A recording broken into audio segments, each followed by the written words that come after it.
We.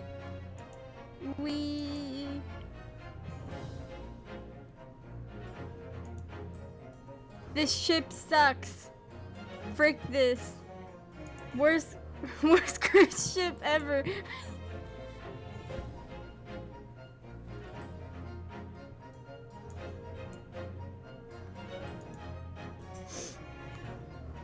Worst cruise ship ever.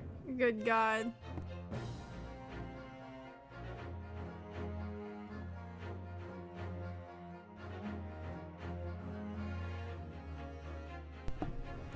Yeah, so I'm starting a little bit late than I usually do at like 8 p.m.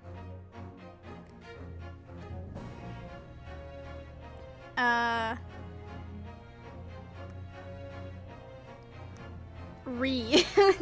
don't know. Change like Franziska's spin thing from last time to like Little Bean. Any spin like gifts I find, I will like add to the freaking thing. And like I might as well have to make my own, cause like I don't think there's any spin ones for like the Great Ace Attorney, except for like Shom spinning. But that's about it. Okay, let me like just switch it over. They didn't kick us out of the room. They haven't kicked us out yet. The fools.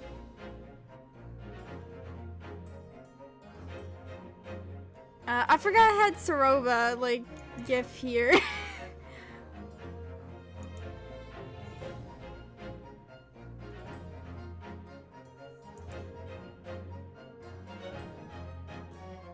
Okay. Yeah, so... Yeah, worst cruise ship ever. If you haven't seen the last stream of me playing this, that's unfortunate then. Like go and watch that, because this one is like... Oh god, I hate this. I hate life. Let's continue off of where we were at before. Not like that. Load game. No. Oh, thank god, I just like put us here. Cool. Yes, let's continue off. And let me be more traumatized. The cheese! Like freaking like Wallace and Gromit, like we're gonna eat the cheese.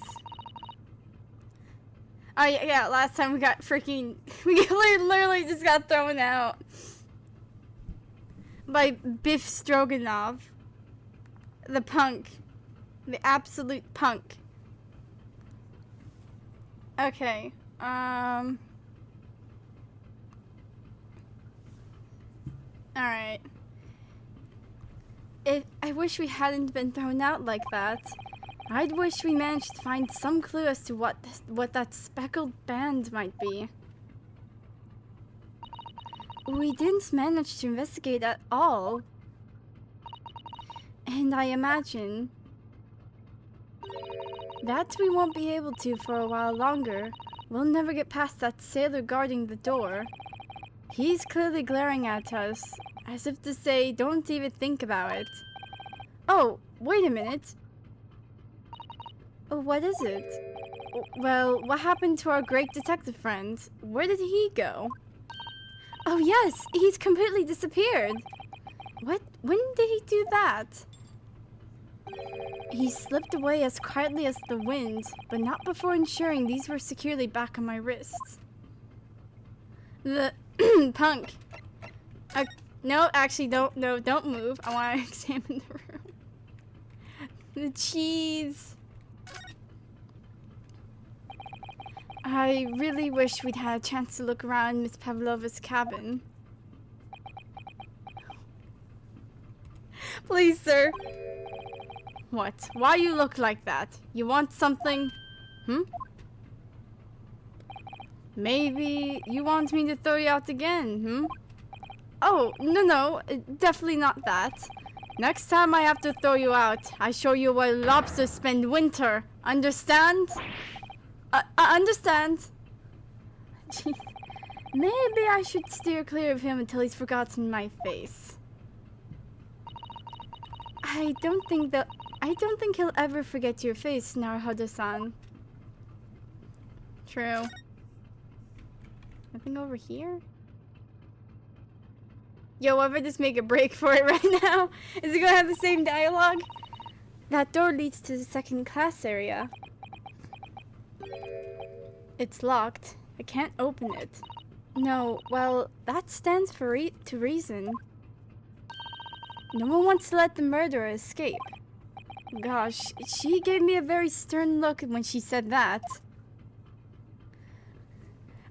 Okay, I get, yeah, okay, there's nothing here that we haven't looked at. We have to go back to the thing. We have to go back to the cabin. Great.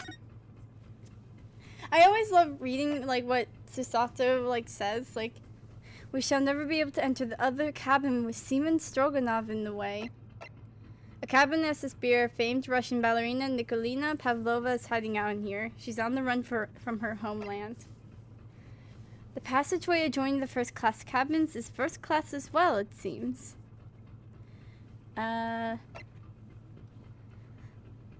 haven't visited this place in a while. Yeah, so, like, usually that's the case where it's like, maybe we should go back.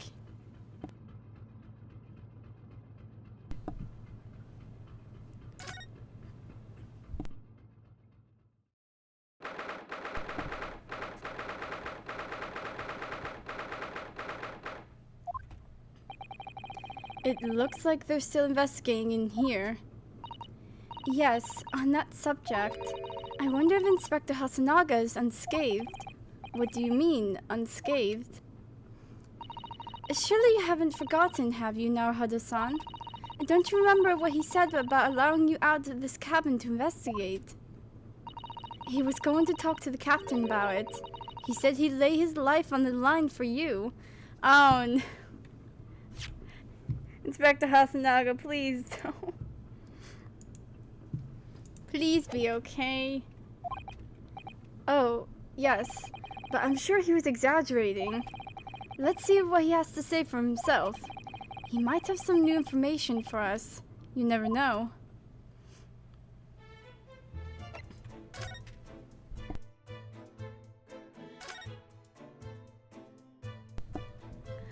Oh no. What's going on?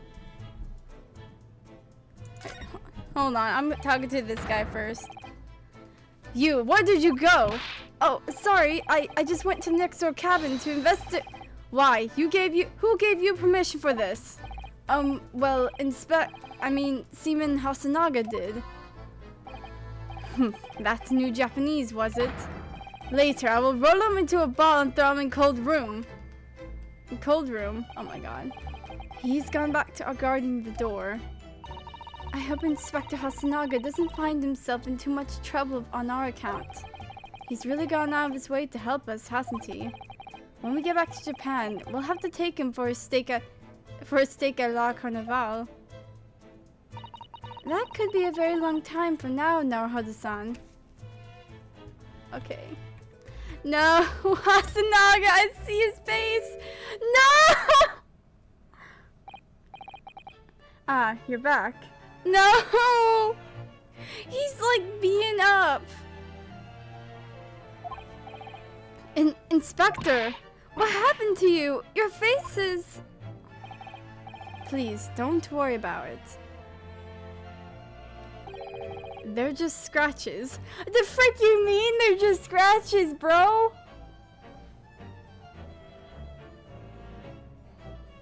What do you mean they're just scratches? Your glasses are broken, you got a bruised eye and mouth. Maybe by a bear? Maybe by a bear, maybe. When I told the captain that I'd given you permission to investigate, he told me he pummeled me with his fist and then tossed me overboard. What? But the pummeling was over in a flash, and he must have decided against throwing me overboard. So it was nothing, really. It looks like he wasn't joking when he said he'd lay his life on the line if he had to. Well, thanks to your efforts, we now know a little about the neighboring cabin. Yes, so I understand. Oh! I bumped into a man claiming to be a great detective a little while ago. I think his name was something like Herlock Sholmes. I don't think he was German, though. Ah, that explains it. Shall we compare notes, then? We can tell you what we found out. Yes, let's do it. Oh, he got beaten up for us, and then he's like still smiling. What? Nikolina Pavlova? She's in the cabin next door. Oh, do you know who she is?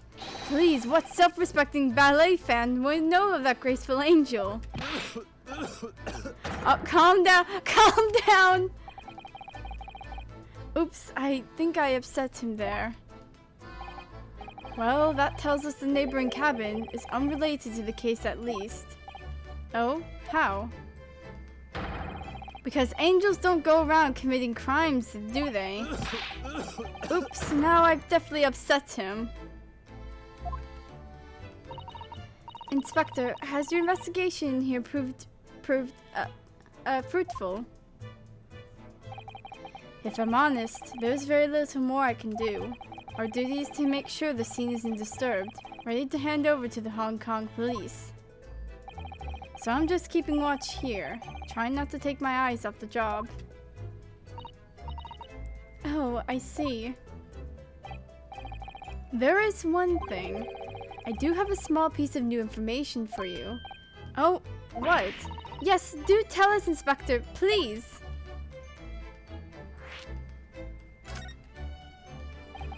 What is this new information you have, Inspector? It's this. The Bureau's medical officer has finished his examination of the body. I managed to obtain the report. Oh, Kazuma's post-mortem report. Kazuma-sama. So, what was the cause of death? Damage to the cerebral vertebrae is what's written in the report. His neck was broken. Yes, it would seem so. There were no obvious wounds or other signs of injury. So at first, I think they were considering poison. But it turns out they found no trace of poison in his system at all. Well, what weapon was used then? Nothing has been found as yet, but the fact that there is no signs of a wound suggests it may have been a blunt object, something that wouldn't leave a mark. Oh, I see. All the body's nerves run through the spine to the brain. A strong enough impact to the neck could induce death. I'm gonna cry!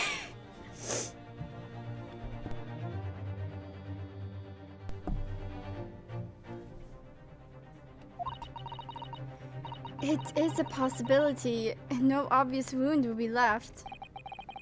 Poor Kazuma. I have a second copy of the report. If it might be useful, you're welcome to have it.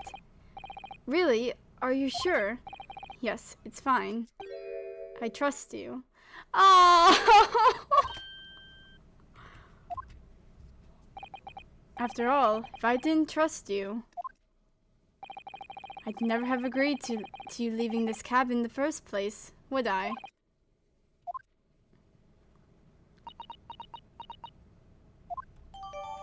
Postmortem report has been entered to the court record. Give this sucker to me. Let me read this. Victim male, Far Eastern. Time of death sometime between 1 a.m. and a little past 2 a.m. Cause of death, damage to the cerebral vertebrae, resultant instant death. The victim's neck was almost certainly broken as a result of a strong blow to the area. No obvious external injuries or traces of poison.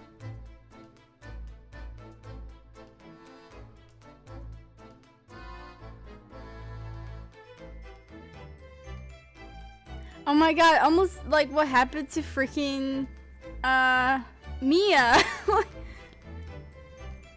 They really just pulled like a Mia Fey like death here.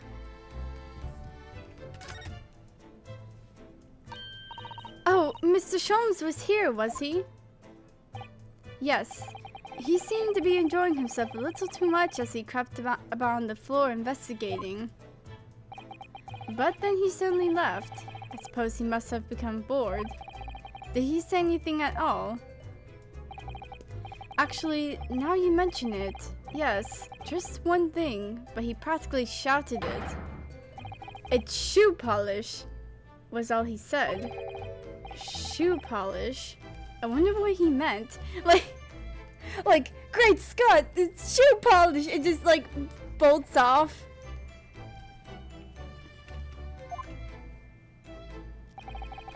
It was when he was over there, by the piece of broken glass. Do you see? Ah, perhaps he was talking about this brick-colored mark, do you think? Yes, that must be it. But how can Mr. Sholmes know that it was shoe polish? That leaves me cold, I'm afraid. I have no idea. What is it, Susato-san? Well, Kazuma-sama was wearing leather shoes with a very dark tan hue. Dark tan? A sort of dark brownish red then.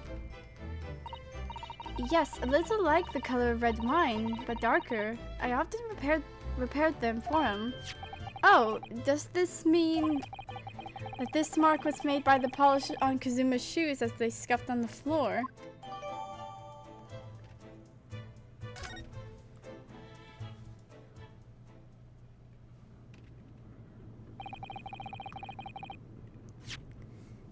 And let me look at this. Yeah, then there's like the weird bell here. That's really all I can tell you at this stage. I should return to my post. My fellow crewmen's eyes are boring into the back of my head. Yes, that might be for the best. Thank you.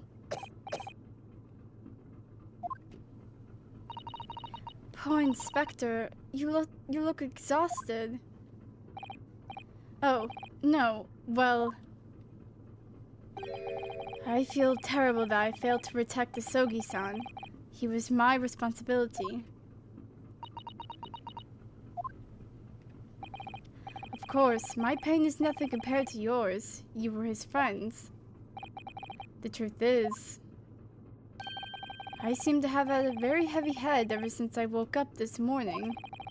A heavy head? That's interesting. My head's still throbbing too.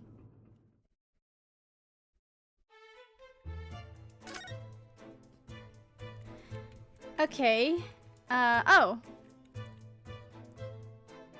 Okay, let me look at the desk. This is where Kazuma spent his final moments, writing his diary. 1:23 a.m., I can hear a faint whistling sound.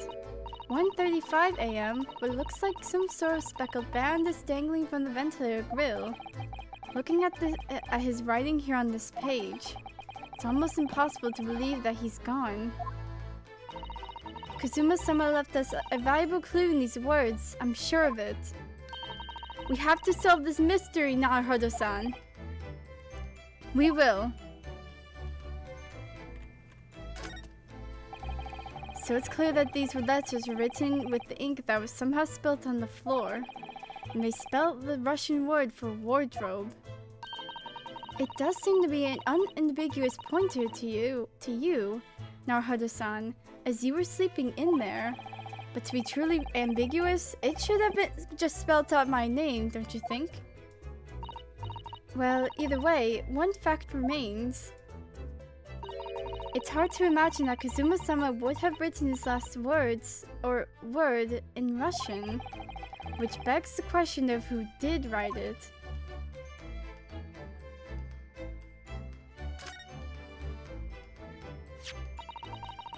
It really is such a beautiful color, this glass. It looks like whatever it was broken clean in two, but the other half is nowhere to be seen. And then there's the brick-colored mark, which is shoe polish, according to that great detective you seem to know all about. I suppose it must be from Kazuma-sama's shoes. Maybe, but what I'd like to know is, how can the detective be so sure that's shoe polish and not something else? Because he's a great detective, of course! That's hardly a reason, is it?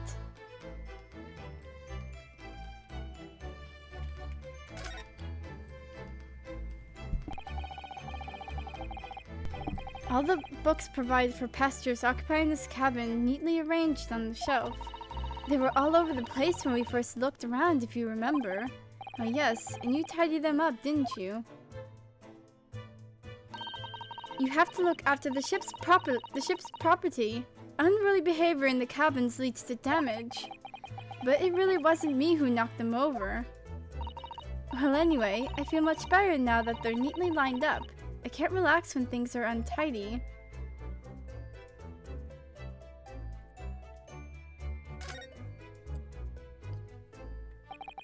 So this ventilator joins to Miss Pavlova's cabin. Yes, that's right. And just a few minutes before he died, Kazuma saw something emerging from it. The speckled band, as he described it. If only Miss Pavlova had been able to shed some light on it, but she seemed as baffled as we are. Yes, I wonder if she's telling us everything, though. I am not sure. I know most people aboard would say the same about me, but there was something about that woman that didn't sit right with me.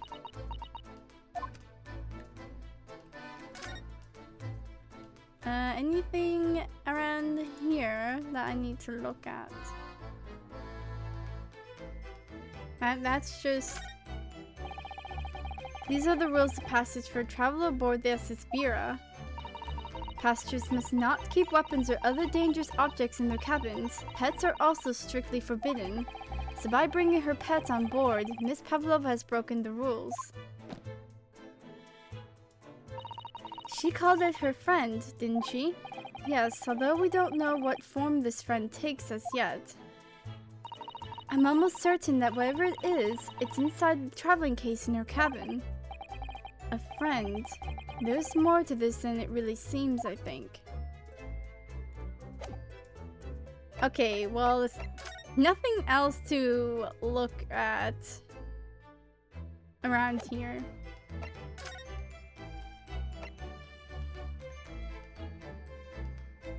I forget, what was the situation here exactly?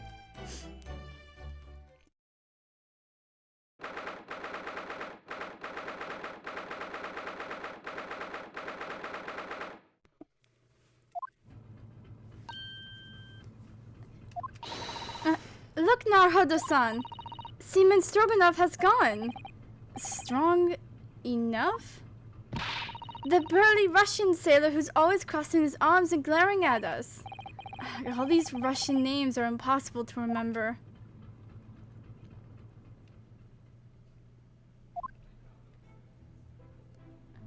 Tra-la-la! Did you hear that? It sounded like someone singing. Tra-la-la, lira-lira-lay. I did it the great detective way. This caroling, I know that lark-like voice. Well, never mind that now. This is a golden opportunity for us. Yes, you're right. We must seize it. Let's get inside Miss Pavlova's cabin while we can and investigate. Definitely, before that stringy knot crewman comes back.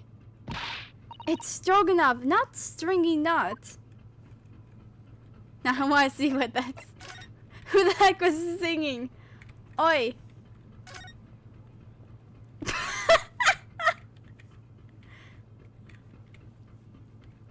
Dude. Oh, it's Mr. Sholmes. Look. Wow, you never know where he's going to turn up next, do you?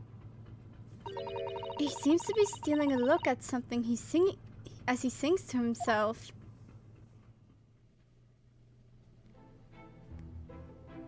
Tra-la-la-lira-lira-lay, I did it the great detective way. He's still singing. Do you think he hasn't noticed us? Or he's simply in extremely high spirits? Yes, there were times, I'm sure you knew, when the yard bit off more than it could chew. And through it all, when there was doubt, it's lucky her luck was about. Excuse me. I solved it all and I stood tall. I did it the great detective way. Mr. Sholmes! Oh, what is it? You want to fight, Honestly, interrupting a fellow when he's singing, and I was just about to reach the climactic finish. He's going to punch us. You want to fight? You want to fight? I was just about to reach the climactic finish. Sorry, I thought you were never going to stop, so I figured now is a good time as any. I very nearly dropped you to the floor with one of my famous right hooks. Alright, I get the picture. Now, could you put those fists away? Please, sir, do not, beat us up. Mr. Sholmes, you seem to be examining something before we interrupted you. Yes, that. I was immersed in study of the ship's log, as penned by the stockily built crewman who's usually on guard here. Oh yes, the ship's log. And did you find out anything useful from it? Well, after 2 AM this morning, the majority of the entries are blank. Which means that there was nothing to report. Nothing of note happened, so... Oh! He's laughing. You truly are a student from the land of the rising sun. You've been utterly blinded by it. Sorry? Your logic, my boy, is inverted. Whatever do you mean, Mr. Sholmes? Observe the other pages, and all shall become clear. It would seem the same crewman off stands entry in this first-class passageway. I'm gonna have a stroke.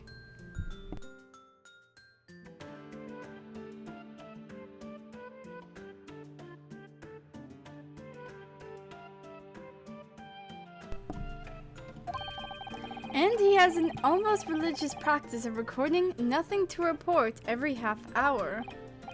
Oh, he writes that in every 13 minutes. Nothing to report. Precisely, but simply, the seaman writes nothing to report when there is just that. And yet, the ship's log from last night is largely blank. He didn't even write nothing to report. Do you mean... Yes, there were circumstances afoot last night, which led to the seaman being absent from his post. What kind of circumstances? What happened?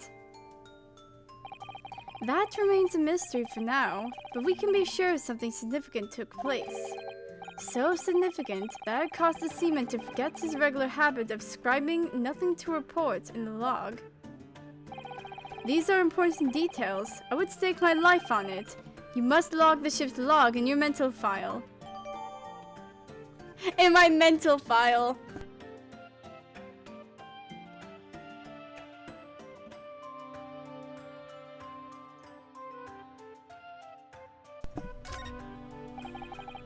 Now that deduction was worthy of a great detective. Ah, you're starting to understand what my way is, I see. What makes Sholmes Sholmes? Brilliance.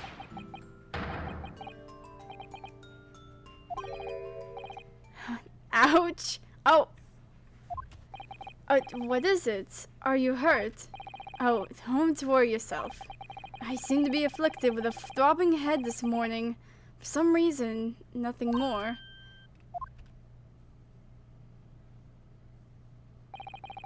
Well, my friends, until our next encounter. He's still singing to himself. I can hear it as he wanders off down the passageway. Is something wrong, Susato-san? You seem lost in thought. It's just... well, I feel the same. Sorry? Ever since I woke up this morning, I've had something of a headache. A sort of continuous throbbing. Oh, you too?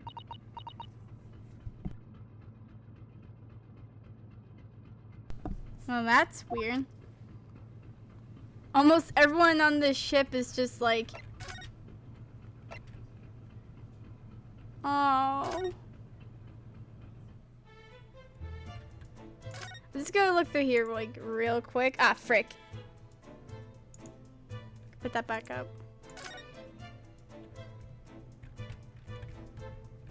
Anything? No. Okay, let's go to Miss Pavlova's room.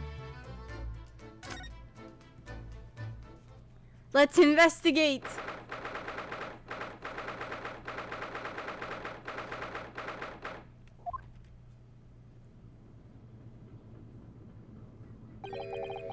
Miss Pavlova isn't back yet. Susato-san. Oh, where's she gone? Hey, what are you doing? Those are her private things. There's not a moment to waste, Naruhodo-san. We must investigate as quickly as we can. I suppose you're right. For Kazuma's sake.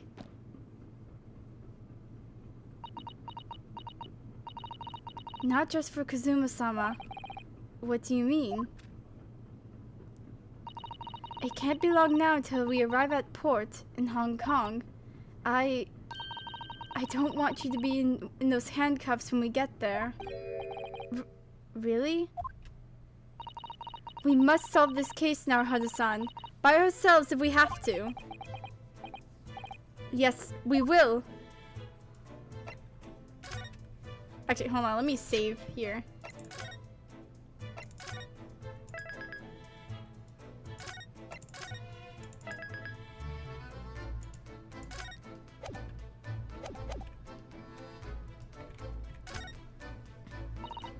Naruhodo-san, are you there? Sorry? I'm right here. Yes. Why? Why? Oh, good. I thought you might have climbed into the wardrobe when I wasn't looking. There's no place like home. Believe me, I don't have some strange compulsion to jump inside every wardrobe I see, you know. Well, anyway, I'm not sure anyone could fit inside this one. It's full of beautiful outfits. I suppose they're all stage costumes. I was rather hoping we might find Miss Pavlova's friend hiding in there, but no such luck.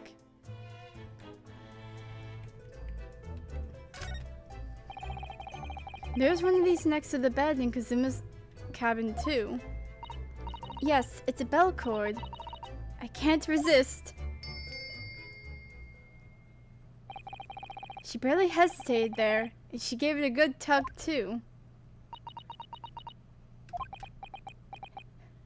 Wait, no, Susato! You probably brought someone here! No, I didn't actually expect anyone to come. We don't want them to. We're trying to investigate in secret. Yeah, exactly. So this ventilator connects to Kazuma's cabin next door. Yes, although what a foolish shipbuilder must be to open a ventilator into another room. Ah, maybe it's so that if there's a gas leak next door, the occupant of this cabin would notice and raise the alarm. Or the occupants of both cabins would die of gas poisoning. That is a possibility. Anyway, last night, Kazuma wrote that he saw a speckled band coming out of this ventilator.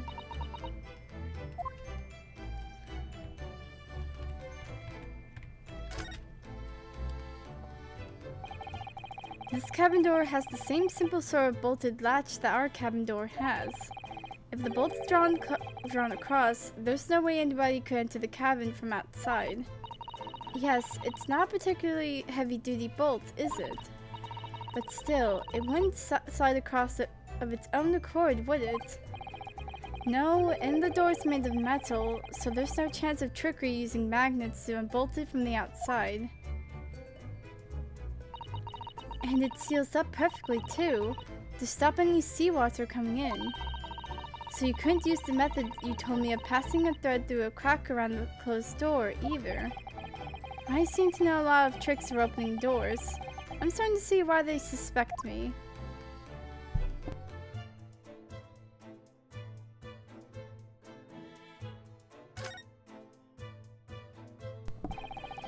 All the books have toppled over together. Look, every single one.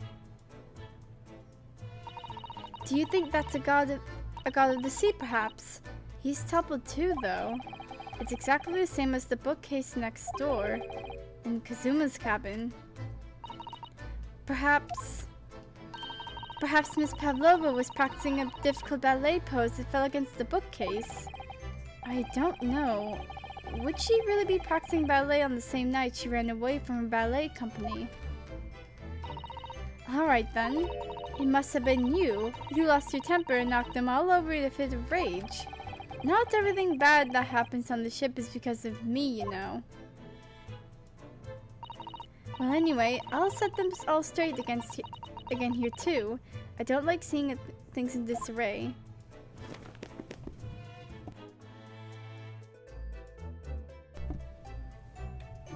Okay.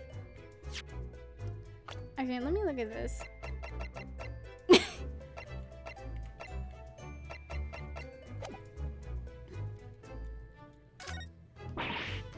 Oh my! Miss Pavlova's case is open! It's completely empty inside, but according to the great detective's great deduction, she was hiding her special friend in there. Yes, a friend that she had kept secret, because you're not allowed to bring animals aboard the SS Bira. I wonder what kind of animals she had in there. And more to the point, where is it now? Oh, what's that? Oh god. The sirens! The war! Shut down the engines immediately! Vessel sighted 1/4 mile 4. Full stop, hard to starboard, all hands braced for impact. Ah, frick. What the? I think we're about to crash into another ship. What? I can't stand! Susato-san, hold on to me! Oh my god!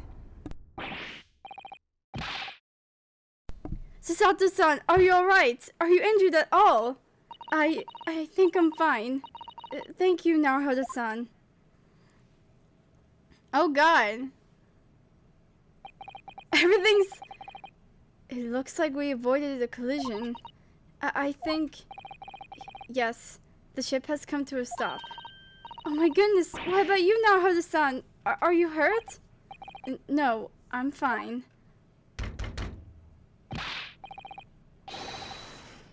Hello, is anybody in there? Shout if you need assistance. Oh, that sounds like... Inspector Hasanaga. Is that you in there, Naruhodo-san? Unbolt the door, quickly! What? The bolt? Look at that! The door's bolted. Did you do that, Susato-san? No, I didn't touch it. Well, that's strange. How did... And look at all the books. They're just like they were before again. Naruhodo-san, aren't you going to open the door and let the inspector in? I'd better tidy this place up first. Our violent emergency stop had solved one mystery at least, in a very vivid way. But I knew that what awaited us on the other side of the cabin door would not be pleasant. I hurried around tidying up the cabin with a new sense of foreboding in my heart. Oh, dang, that was quick. I didn't even get to look at the other side. Dang, okay.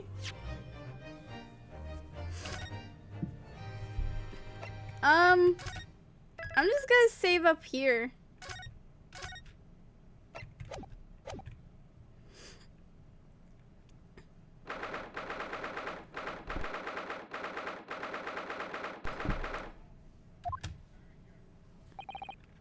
Somehow, the door to the cabin we were ended up bolted after we made an emergency stop. Susato-san took a deep breath, then gently slid back the bolt. Ah, frick, we're cooked. You! What are you doing in Miss Pavlova's quarters? Ah, you both look unhurt. Good. Yes, we're fine. Thank you. What on earth happened? We heard something about how we were going to collide with another ship. Yes, it appears to have been a false report, though. Oh, how did that happen? There's a dense fog outside, so it's extremely difficult to see. Someone must have thought he saw a ship ahead. This person obviously triggered the alarm, and that's why we made the emergency stop. Everything is chaos, passengers are screaming, crew are running everywhere. This first-class area is the only quiet part of the ship at the moment. Oh, I see. Someone triggered the alarm. Does that mean that someone pressed that button outside? You wicked intruder! Dressed all in black, you are the devil! Sorry, me? I've been called a lot of things before, but devil is a first. You opened my traveling case! How could you? What? No, we didn't touch it. That's right, Miss Pavlova. It was already open when we came into your cabin. Inspector! Yes. Arrest this man! I know he did it! He is a criminal! It is not enough that he has killed a man! Da, and he is stowed away as well! If Vixen promises not to steal chicken, do you believe? Take him away! He is a trespasser as well as everything else! Stowing away, trespassing, killing! She is right, you are devil! It doesn't look good, does it? There is a cell below deck. Throw him in! Tomorrow we dock in Hong Kong. Then we give you straight to police. Wait, a cell? Please, Inspector Hasanaga, is there nothing you can do? This is a Russian vessel. I really have no jurisdiction here. After my last effort to appeal to the captain's good nature, I think I'm out of options. This is terrible. This is a real crisis. I've got to find a solution. Immediately. Is anyone...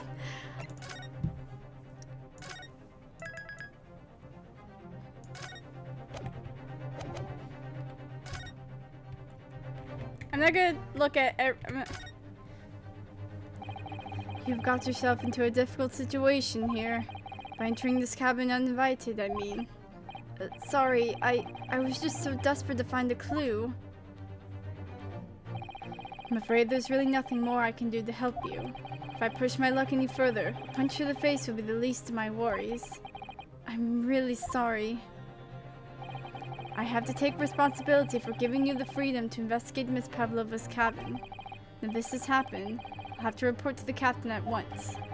I really need some help here. I need a savior to rescue me from this crisis. Good God, I need like the Kazuma's soul, please. Please, just give me a little more time. I do nothing for you, except show you way to ship's prison cell. Thanks, but no thanks. But I'm innocent. I didn't kill anyone. In trespassing and stowing away? Well, you know, sometimes life can lead you down some unusual avenues. And, well... Enough! You are guilty! Ship's cell is only place fit for you. Come on, there has to be someone! Some savior to rescue me from this crisis. Miss Pavlova, can I get out? Listen, I'm sorry that we stuck in here without your permission, but get out now. We just need to investigate in here to help understand. Oh! It's no use. She's not going to listen. I need to find someone who will. But there's no one else in here. Hold on, let me look to the...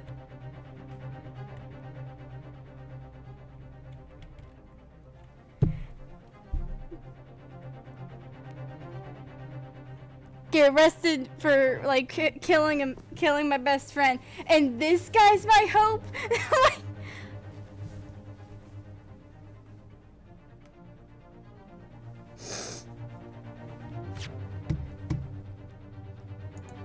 I can't. I freaking can't.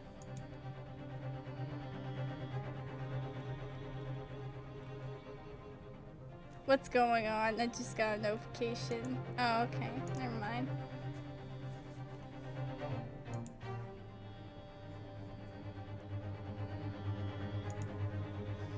Okay, alright. Yo, is there anyone else? Can the spirit of Kazuma just just come here, like, please? Like,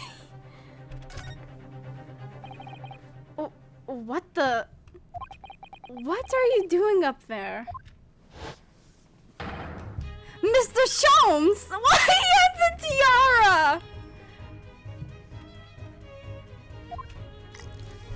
What?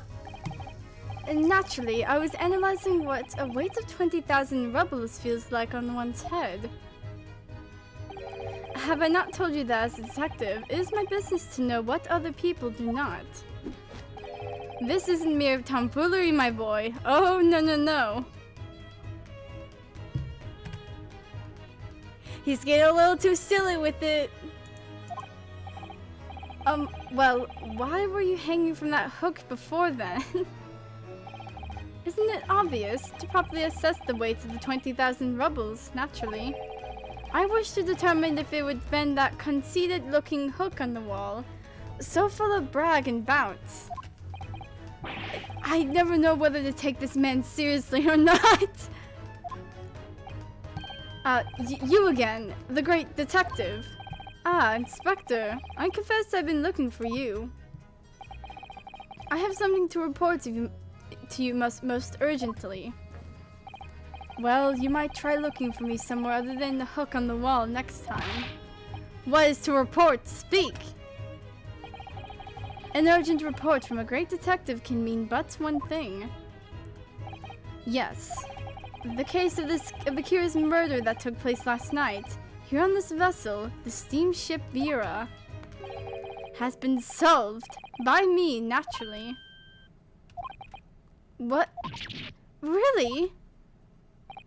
Yes, I have eliminated all the other possibilities. No other explanation exists. So, allow me to illuminate all your minds. For I'm about to reveal my great detective's greatly admired great deduction to the case. He's saying great a lot.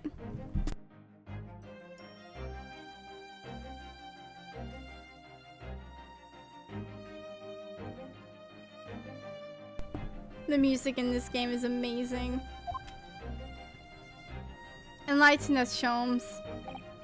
Ha! You have solved it? Even Hedgehog understands this case. We all know who was responsible for killing student boy this morning when we found criminal in wardrobe.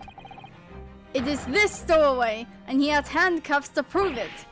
I didn't do it! The trouble is, there doesn't appear to be anyone else who could have killed the victim. Because as everyone knows, the cabin door was bolted shut from the inside. That means the culprit must be someone who is inside the cabin. Yes, it's what's called a locked room mystery in detective stories. Locked room! That is point! The room was locked. Well, I can't deny that. There's no way the bolt could have been drawn across from outside the cabin. You are all quite mistaken.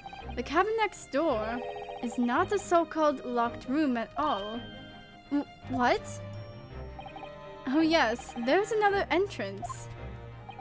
An entrance used last night by the culprit in order to gain access to the cabin despite the bolted door. Oh, I know where this is going.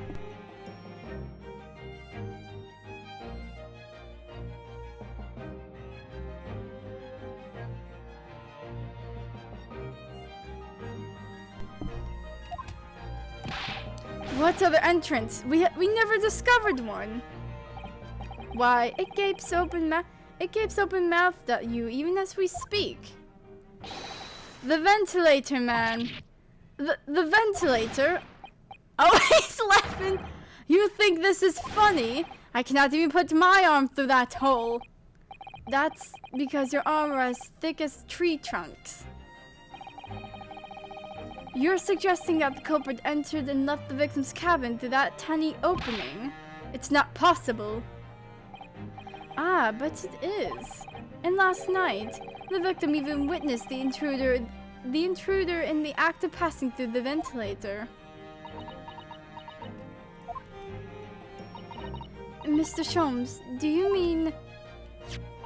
Are you referring to the words Kazuma-sama wrote in his diary? 1:23 a.m., I can hear a faint whistling sound.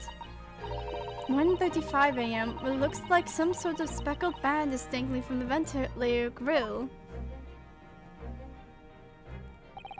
Precisely, my dear madam. But what does it mean? What is this speckled band? The answer to that particular conundrum is in this very cabin. Oh, Mr. Sholmes, what are you doing?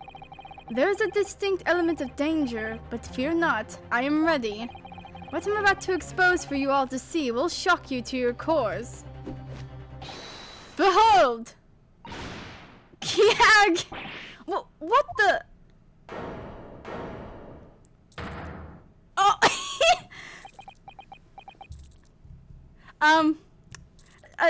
Sir, you have something on your face. Like, just a little thing. Allow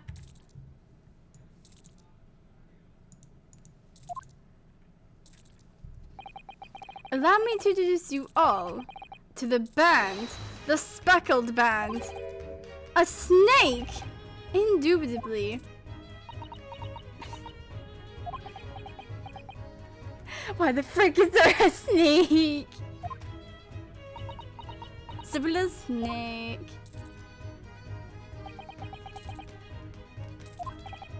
Mr. Sholmes, just one thing. Pray, what troubles you? Well, that snake isn't really speckled, is it? It looks more stripy, wouldn't you say?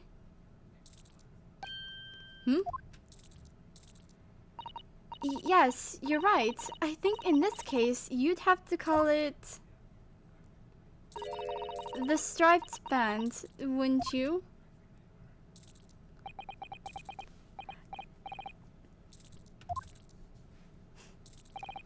You both seem and observe with distinction, however. Do you not think that it's precisely the trap into which the culprit wishes you to fall? Oh my goodness, really? Is it a trap? It's a trap. It's a trap, for God's sake. How exactly? I think perhaps it is time I explain the intricacies of my train of thought. Are you ready, Miss Pavlova?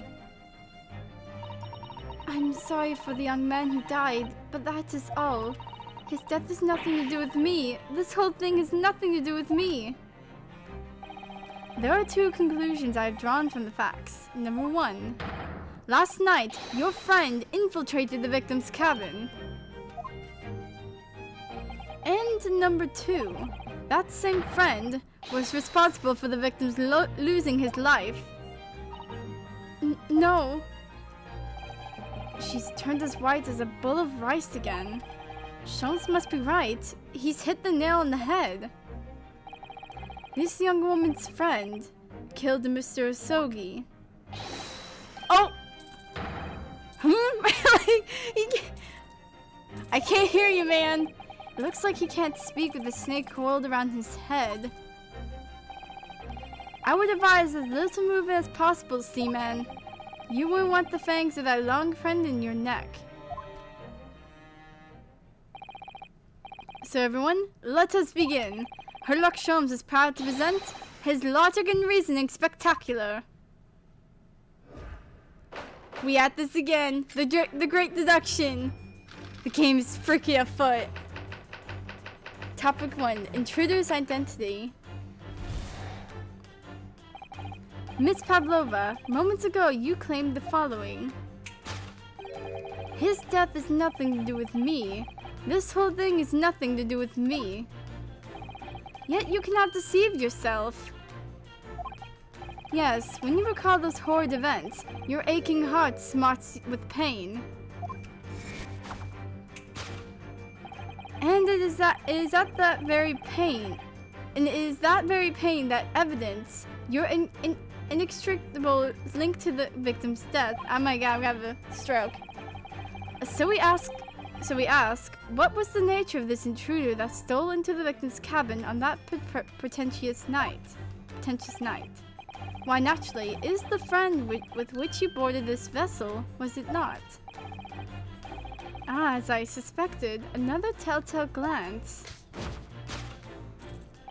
Without doubt, your friend is the writhing serpent we see before us.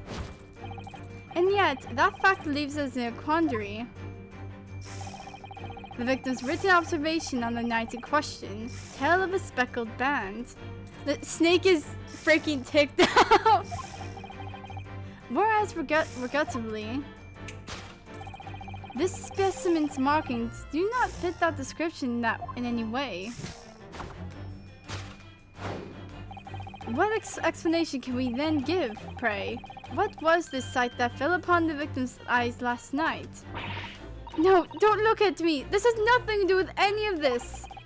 But it does. You have the answer to this quandary even now, hidden behind your back. Yes, that which you are trying but failing to conceal can only be the snake's sleuth skin. Evidently, after the subtle and horrible crime, this deadly friend of yours shed its original skin. No? I don't know what you're talking about. Last night, through the ventilator visible in this cabin, your then speckled friend slithered next door. Using the bell cord on the other side as a bridge, the serpent sadly descended into the victim's quarters. In the dim light, it appeared to the young gentleman who was about to lose his life as a speckled band. Oh, this is actual 3D model on the floor! No! In summary, the nature of this friend of yours, which last night infiltrated the scene of the crime, is a rare breed of snake whose markings can change each time it loses its skin. A snake so dreadful we can only imagine it would be found in the deepest depths of India. Conclusion, a beloved speckled snake. Topic 2. How Mr. Sogi died. Moving on, we come to the heart of the matter, the grim demise of the victim.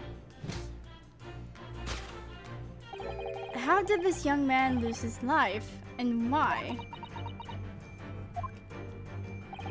According to the data of which I have been apprised, it would appear that there was no visible signs of injury. In fact, the circumstances of the victim's death can only be explained by a terrible venom. Now, if we take that as fact, we can reasonably imagine that there remains evidence to affirm it at the scene of the crime. Oh no, could there be? Yes, an examination of the deceased's body will prove the cause of death conclusively. This is stinking dead corpse.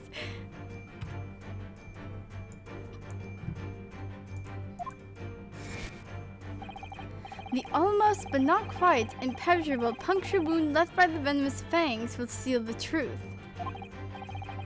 Yes, the vestiges of the snake bite delivered by your terrifying friend. This makes no sense. There is no point feigning ignorance, Miss Pavlova. After the incident, you endeavored to hide everything, didn't you? But now your involuntary glance betrays the hiding place you chose.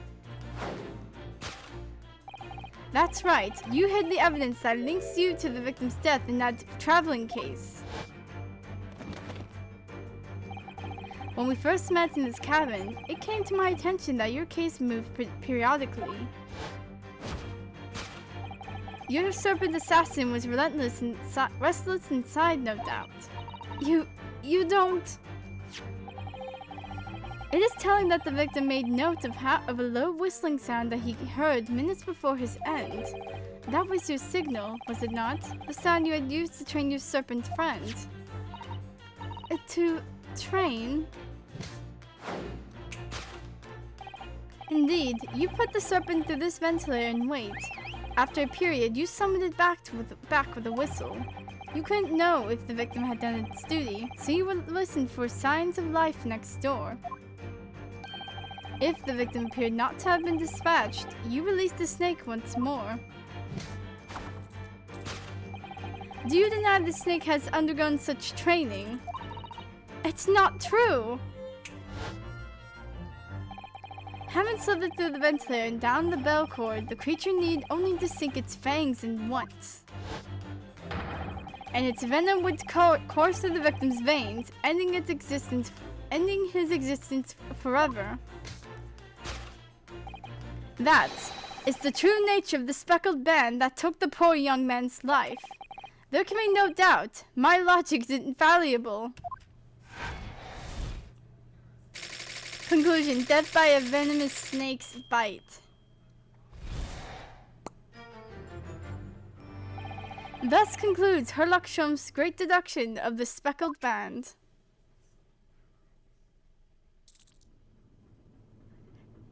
Yo, you got the whole group like laughing. Like, you got everyone in shock here. I mean, Stroganoff doesn't look like any sort of bothered.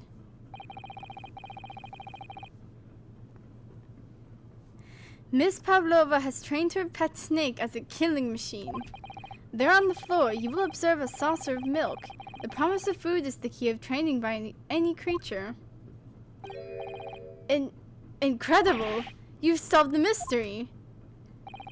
Amazing! Your great deduction really lives up to its name! Wait, was it...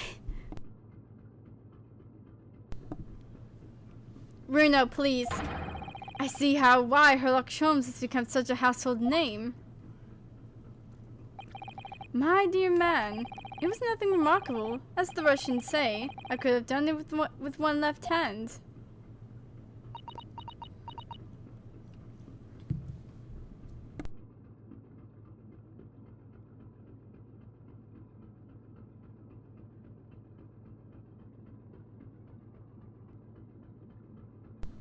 Bruh.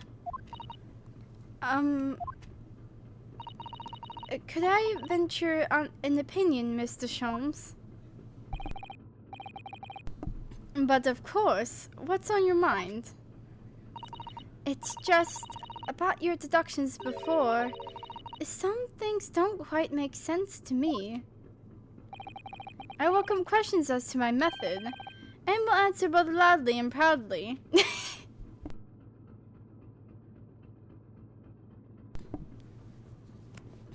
I know there's a word for it, but like, I can't remember. Oh, well, good. First of all, snakes are egg-laying creatures, part of the reptile family. You are well informed, madam. And reptiles, don't drink milk. It's really only mammals that like to drink milk, you see.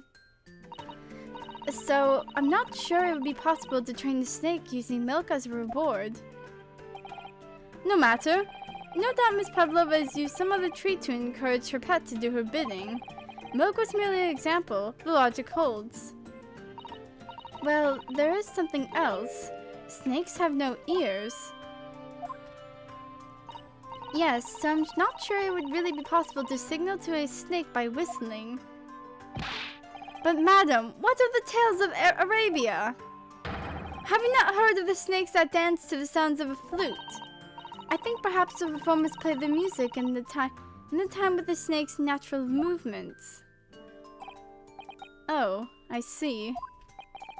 No hands, no feet, no ears? These creatures are simply inept as to be practically useless. Jeez! Don't take it out on the snakes, Mr. Sholmes. There is one other thing. You have more? Snakes use the scales in their bellies to propel themselves. So, I'm not really sure that a snake could manage to climb up a flat bell cord like the ones in these cabins. Then it should try harder! Well, then it should freaking try! Like...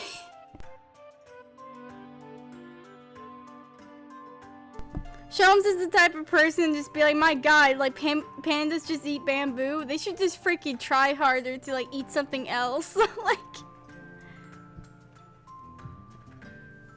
Then it should try harder. Please, don't be angry with me, Mr. Sholmes. The point is, even if the snake had gone through the ventilator to the next door cabin, it couldn't have come back without help. What I'm trying to say is that there are a number of reasons why it's difficult to imagine the snake could have had a part in this. Oh, he's so defeated.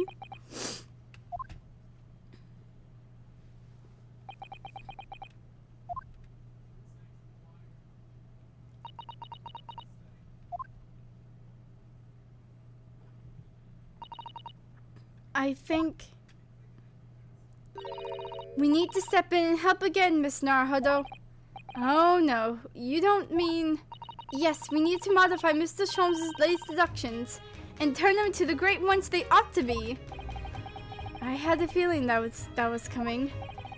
Alright, let's give it a try. Just what I was waiting for, Miss Naruhodo. Yes, right. So, cast your eyes down to your wrist again. What? You've done it again! Your handcuffs are gone! Where did they go? It's a freaking mystery, man. Fear not, I shall see they're restored after our work is done. I really wish you'd leave them off. Now, everyone, let us begin. Herlock Sholmes is proud to present his Logic and Reasoning Spectacular. Course correction. Hold it, Mr. Sholmes. Intruder's identity. Moments ago, you claimed the following. Death has nothing to do with me. This whole thing has nothing to do with me. You cannot deceive yourself. When you recall those horrid events, your aching heart smarts with pain. She does have a pained expression on her face. Yes, that's true. She looks as though Kazuma-sama's death is weighing heavily on her mind.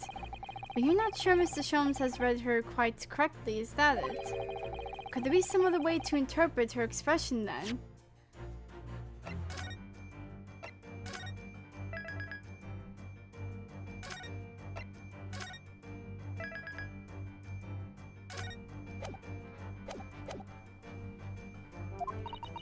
Let's take a moment and really look very closely at Miss Pavlova.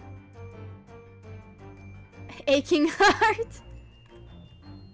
Oh. Hey, look what's there. Oh, we can't even look there.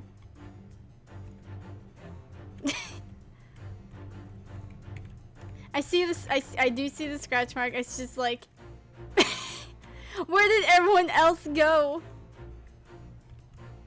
It's just her and him.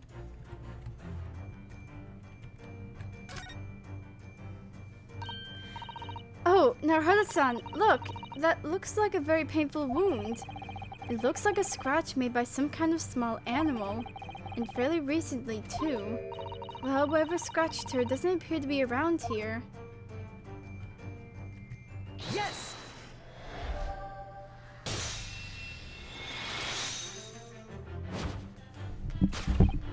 Yes, when you recall those horrid events, that claw scratch smarts with pain.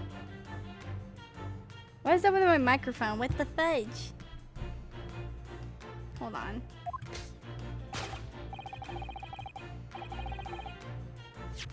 And the wound is still fresh. Yes, it is.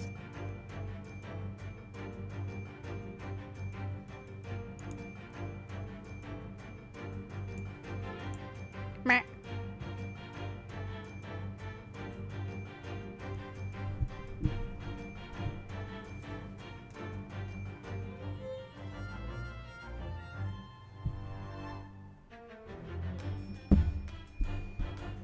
Cause I see it.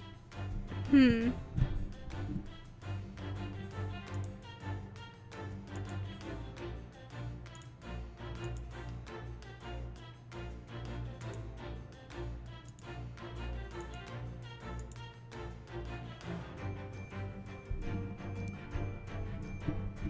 guess something's like picking up on it. God dang it.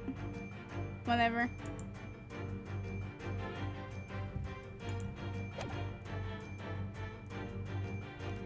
Indeed, and simple observation reveals that the wound is fresh.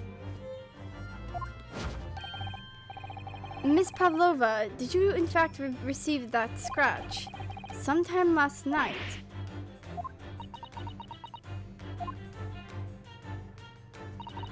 When I think about the young man who died next door, I feel so sad. And when I'm sad, the pain from this wound is worse. And it is that very pain that evidence. That evidence is your inextricable link to the victim's death. So we ask, what was the nature of this intruder that stole into the victim's cabin? It was the friend with which you boarded this vessel.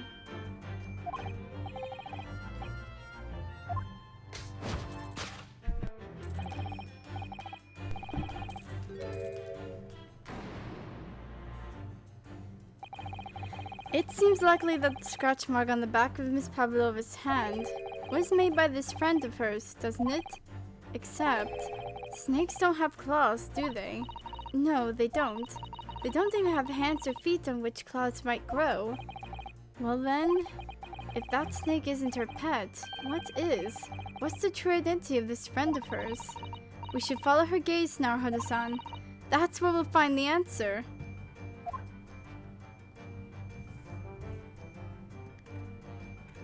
I just want to like... The more I look at this creature, the more its stripes stand out. It's a very impressive snake, isn't it? Yes, it really is. And it seems to be doing its best to squeeze this poor sailor's head until it bursts. Yes, it's a terrifying sight. And slightly heartwarming at the same time. Anyway, it would probably be a good idea not to get too close. Yeah, and fear Steven Stroganoff. There's no doubt it is there. She looks in this direction. Straight at Seaman Stroganoff. Well, they do seem to be friends of sorts. But I can't imagine how he could possibly fit through that ventilator. Don't forget that I managed to fit inside Kazuma's trunk when we first boarded this ship. I would ask what that proves, but I think an equivocal little smile would be more effective. Man. Teapot.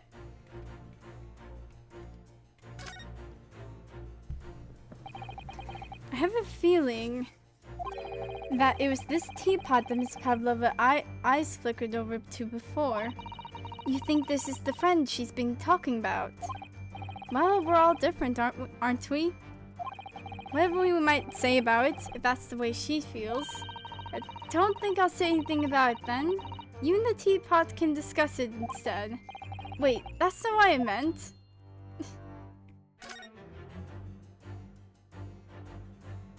Oh, not, look at the photograph in this frame. This must be something Miss Pavlova brought with her when she ran away.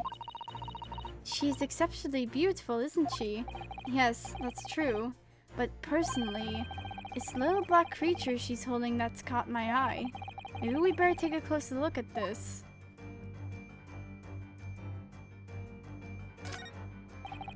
That must be a stage costume she's wearing. It's quite stunning. I should like to have something like that. And she's wearing the 20,000 rubles on her head as well. Look. It's called a tiara, Narhada-san, and you shouldn't think of it purely in terms of its value. She must be a strong-willed woman to turn her back on the world stage or run away all on her own.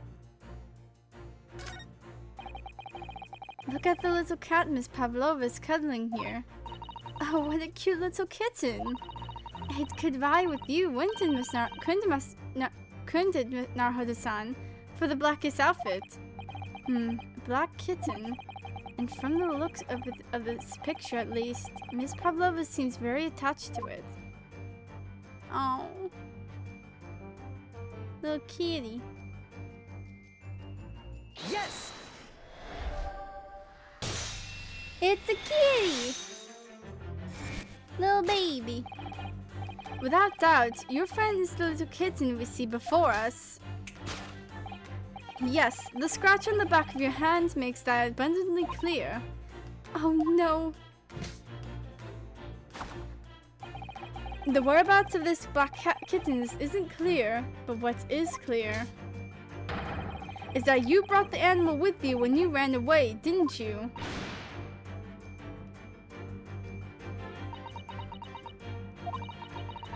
Darka is my best friend. I couldn't leave her behind. Darka would appear to be a Russian blue. And yet, that fact leaves us in a quandary. The victim's arriving observations of the night in question tell the speckled band. Whereas regrettably,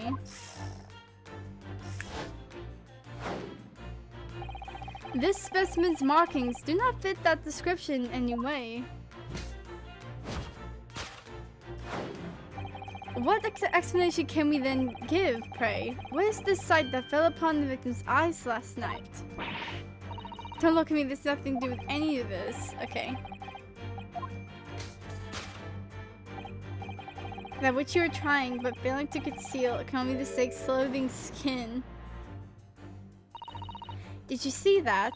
She just took something out of her pocket and hid it behind her back. If she's just left it in her pocket, no one would have ever known. Oh yes, ploys like that are Mr. Shum's speciality.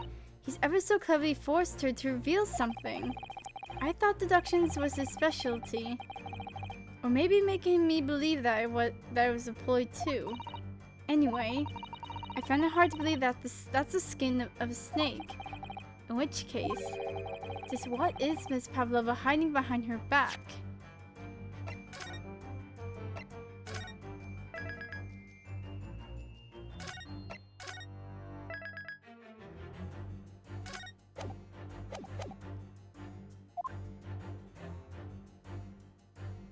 What you got there?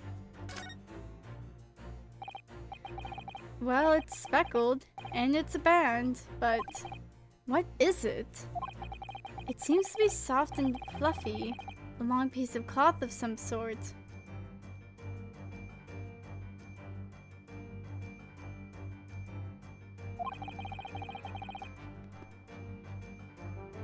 And that looks like a handle at one end. I think it may be a cat's toy. This sort is common in the West, apparently. How is that a toy for cats? Cats like to chase the band around and paw at it. Kittens in particular love that sort of play. You only need to wave in front of them, and they pounce to catch it. That sounds positively adorable. It's now a cat's toy. Yes! Kitty cat. Yes, the thing you are trying but failing to conceal is, a cat's toy. Precisely, and the true nature of the now infamous speckled band. And there was this toy that you dangled through the ventilator. You waved it around, I presume. Naturally, the victim could not fail to notice it. But why? For what reason? My dear boy, there can be only one answer to that. After her feline friend disappeared through the ventilator into the neighboring cabin, Miss Pavlova attempted to use the speckled cat's toy to incite the creature to return. Ah. In summary, the nature of this friend of Miss Pavlova's, which last night infiltrated the scene of the crime, is a bladinous Russian blue breed of cat by the name of Darka. A truly troublesome feline young Darka has proven to be. She must be caged once found. You will forgive us for borrowing the photograph of your pets, Miss Pavlova. We don't even... Actually, now that I think about it, I don't think we ever find the cat. It was after I gave her food last night. That's when it happened. She scratched the back of my hand and then ran up the bell cord. Before I could do anything, she had disappeared through the ventilator. Where's the freaking where'd the wardrobe go?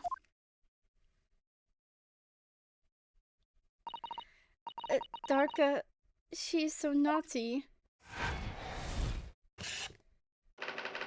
A beloved kitten.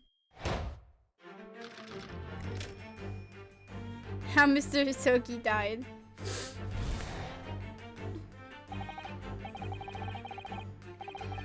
The grim demise of the victim.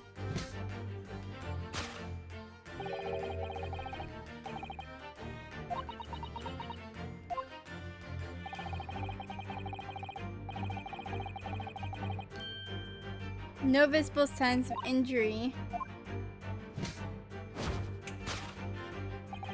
In fact, the circumstances of the victim's death can only be explained by a terrible venom.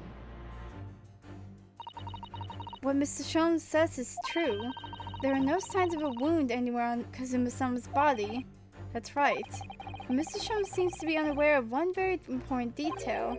Kazuma wasn't poisoned. Yes, it would seem so. Let's give him the information that he's missing now. Yes!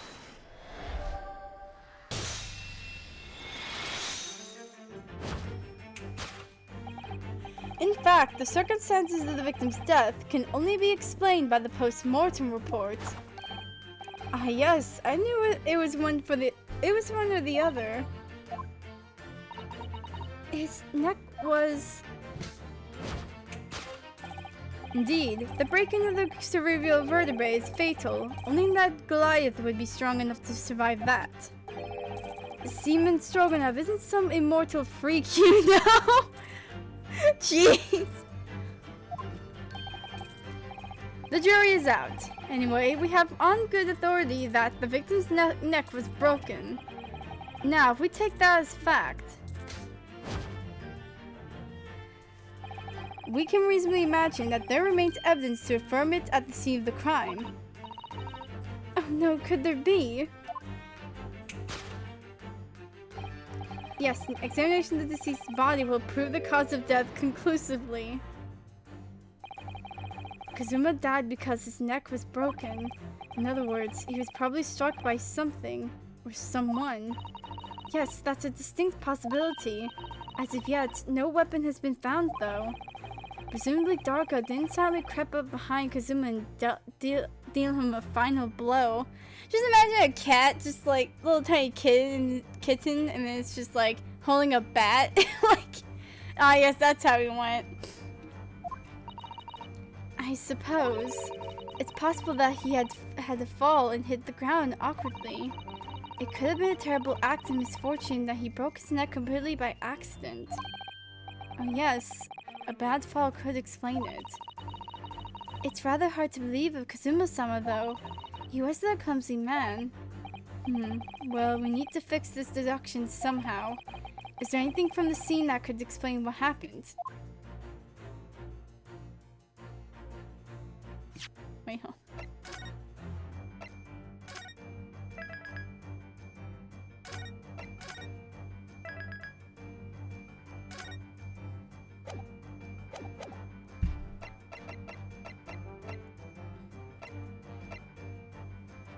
Well, I mean, it seemed like because the scuff mark on the floor probably did fell.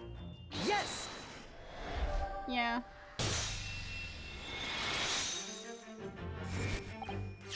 Yes, an examination of the mark on the floor will prove the cause of death conclusively.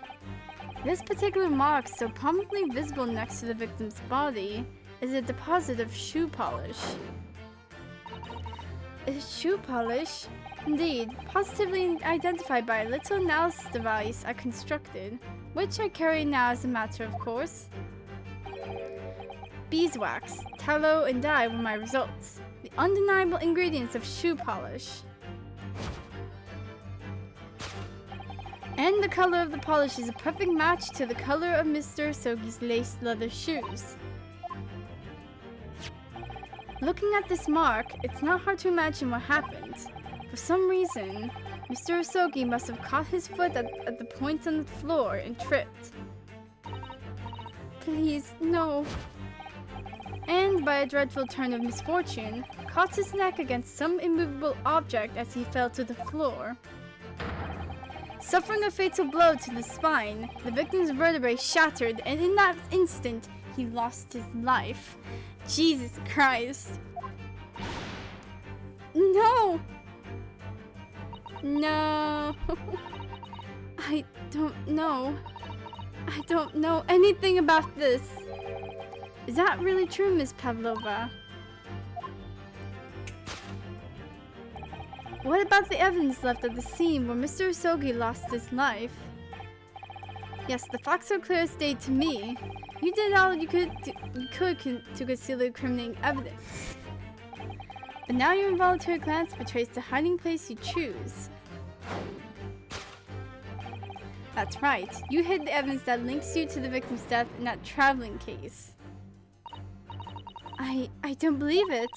Because unless someone merely tripped over and now he's no more. It can't be true. I refuse to accept it. I know it's hard to believe, but the mark on the floor does seem to suggest that that's what happened. And if this part of Mr. Shon's seduction is right, Miss Pavlova is trying to hide some evidence that would prove it. Here in this cabin, somewhere in the direction that she just cast her eyes. He literally just died. Because he fell. Freaking Freaking idiot. Where, I wonder? Let's have a good look around. The answer must be here somewhere.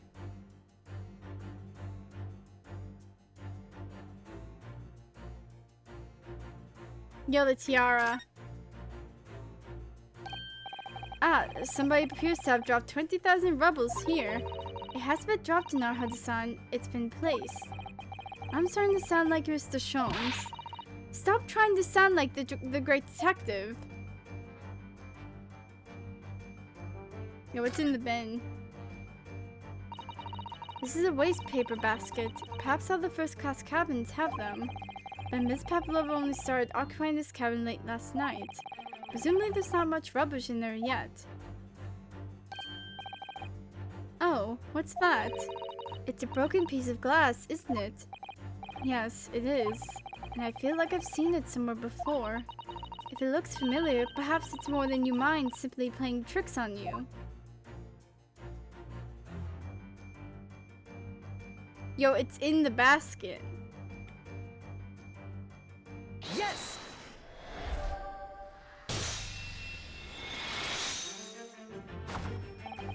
That's right. You hid the evidence that links you to the victim's death in that waste paper basket. Here we have a fragment of some intricate glass object. It would seem one that has a familiar air, in fact. Precisely. We found another piece of broken glass on the floor of Mr. Sogi's cabin. And as you can see, the two pieces fit together perfectly. Oh no. So, Miss Pavlova, shall we consider that what this tells us? Why would it be that part of this glass object, which was evidently broken at the scene of the victim's death, should be found in a wastepaper basket in your cabin? Yeah. You're well acquainted with this glass bell, are you not? I don't know. In that hushed Russian accent of yours won't save you this time, dear girl. Why? Because we have conclusive evidence linking you to the bell in question. What? Take it away, Mr. Naruhodo. Yes. The evidence linking Miss Pavlova and the little glass bell, that would be... Yes! If you look at this photograph, you can clearly see, hanging from Daka's collar, the very glass bell in question.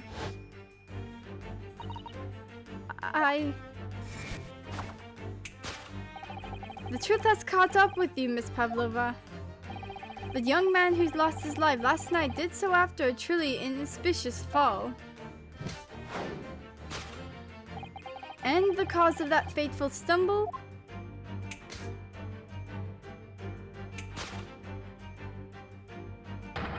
Your absent feline friend, Daka.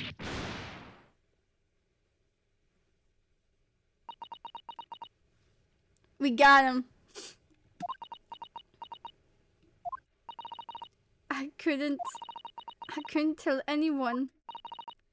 I'm sorry. I'm gonna cry. Like, death by tripping over a cat. That's just like... Death by tripping over a cat. Deduction complete. Elementary. He died because he tripped over a freaking cat. Why don't you tell us now, Miss Pavlova? Tell us exactly what happened last night. It was a little after 1 in the morning. It was so late, but I hadn't had time to feed Daka, so I gave her some food.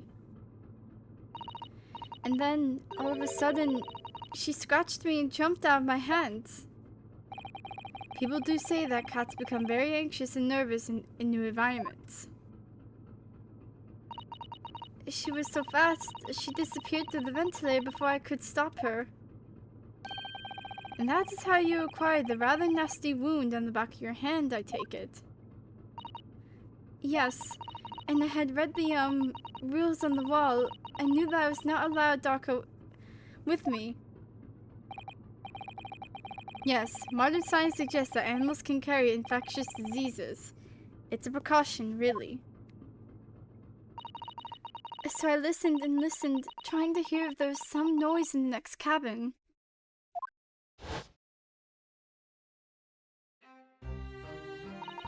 It was very quiet.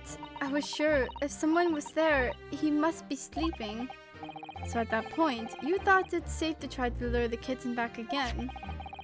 By dangling the end of the toy through the ventilator and into the adjoining cabin. Daka always loved this toy, but it didn't work. Nothing worked. I tried using her favorite toy, I tried whistling to her softly, but nothing. She didn't return. So the faint whistling sound Kazuma wrote about in his diary was Miss Pavlova trying to retrieve her pet. Cats have a propensity to remain hidden in the shadows when frightened. Yes, so with nothing else I could do, I just had to wait until she had calmed down. But then... Oh!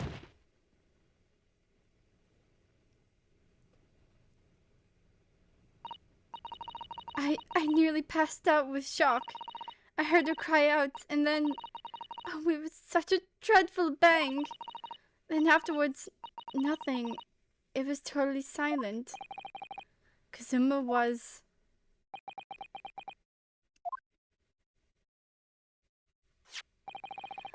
From the appearance of the brown mark on the floor, it seems likely that you heard was the victim stepping on the glass bell and tripping up. This beer is a large vessel, but even she can pitch and roll violently without warning. Mr. Sogi was already off balance as a result of the ship lurching when the kitten got under his feet. A combination of unfortunate factors could easily have caused him to fall over.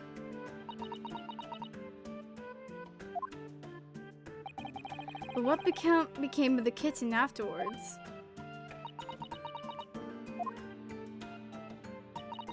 In the end, I managed to get her to come back through the ventilator.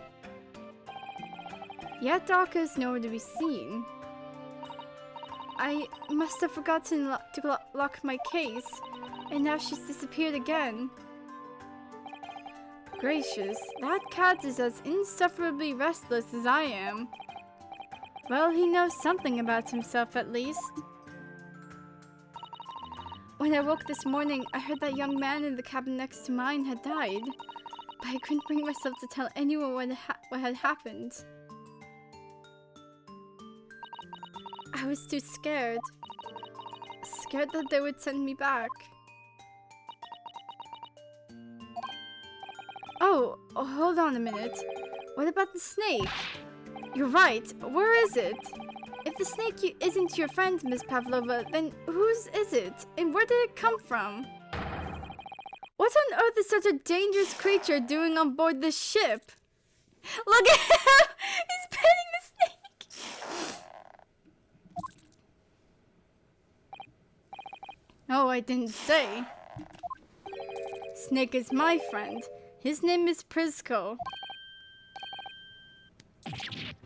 What? That snake belongs to you. He escaped from cage when emergency alarm sounded. I was looking for him. Did not expect to find him in here. Yes, how did that snake get into this cabin? But animals are not permitted on board. Ha, we are at sea for 1 year. You want to be so long with that close friend, without someone who understands. Couldn't you find someone a little more human who understands you better? But, my dear burly fellow, a gargantuan venomous snake? Surely you can appreciate the danger you're putting everyone in. No venom. Prisco does not have venom. He is harmless, very long, but very gentle. He is adorable, like Granny. He is adorable like Granny. Now I'm scared to meet your grandma. It's venomless? Yes, now he is hungry, so he is in bad mood. But once I feed him, you will see big smile. And you feed him what? Milk, I suppose? Ha! Like they say in the milk chickens? Ridiculous. Snakes that drink milk are only in stupid stores. Prisco eats mouses. Big, fat, round mouses. I thought we liked ships here, though. Not this ship. This ship sucks.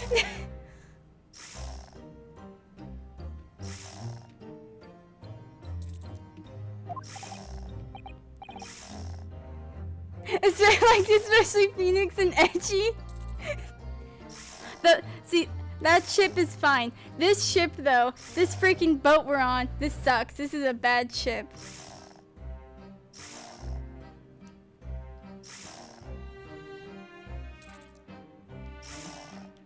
Also, this is the explanation why this guy has those marks on his face.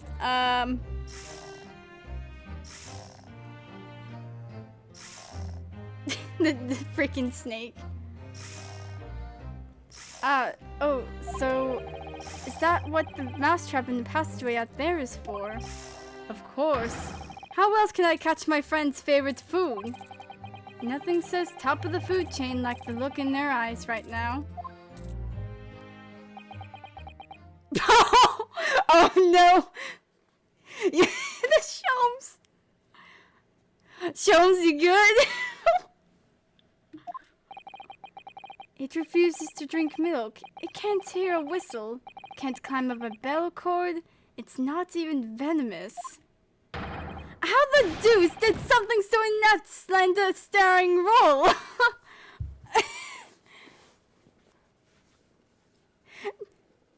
I'm still not over, like, my god, how has this thing lived for so long? It's not my fault. I do not make up stories. My Prisco has nothing to do with this incident. Well, yeah, we just kind of proved that, man. Kazuma died to tripping over a cat. So that's what happened. That's the truth behind my best friend's tragic death.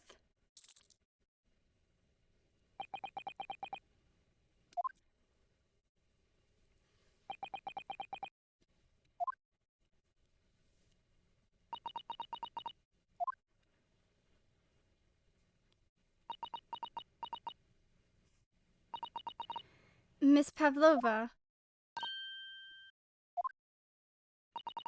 I understand the difficult situation you found yourself in, and I do sympathize. But please remember this. A young man lost his life. If you're going to attempt to cover up your guilt with lies, then no matter what the circumstances, I cannot forgive you. But what are you talking about, Miss Mikotoba? What lies? Miss Pavlova just confessed everything. It was just a series of unfortunate events. An accident.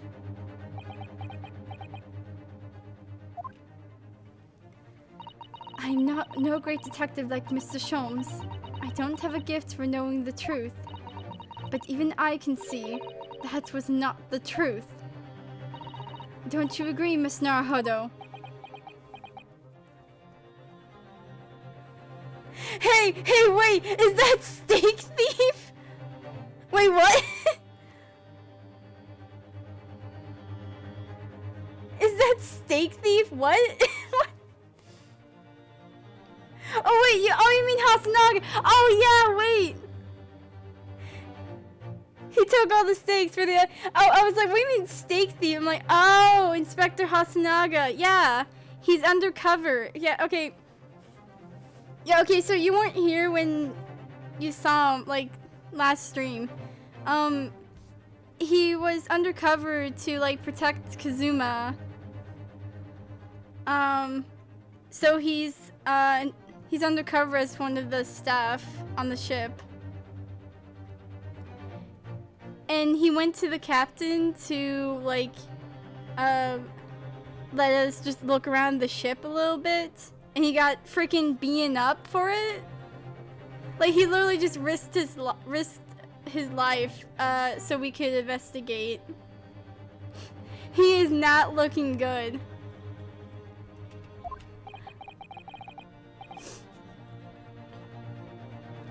I was like, wait, Steak Thief? I'm sorry, all I'm thinking about is freaking cats and, like, snakes. Like,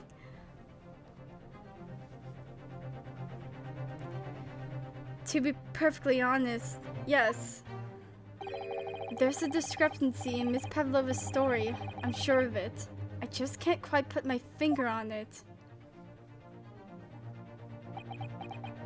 Sholmes, you got something?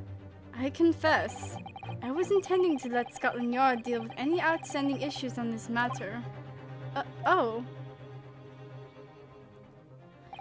I am only present here for a very specific reason. The truth is, you, Miss Naruhodo, are simply a distraction. A distraction? I do hope you've not yet been finding your shackles too uncomfortable. God dang it! Not again! When did he do that? Especially as they're on your wrist as a result of my intervention. I was rather hoping I could resolve matters before we made our next port call. You were Mr. Sholmes. Yes, but I overlooked one important detail.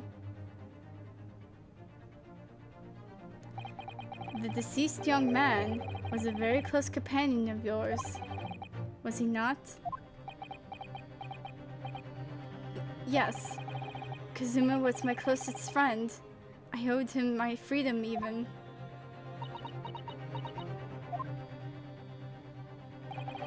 In that case, we must follow this to its conclusion. No further distractions. You must uncover the real truth here, Miss Naruhodo. Yes, whatever that may be.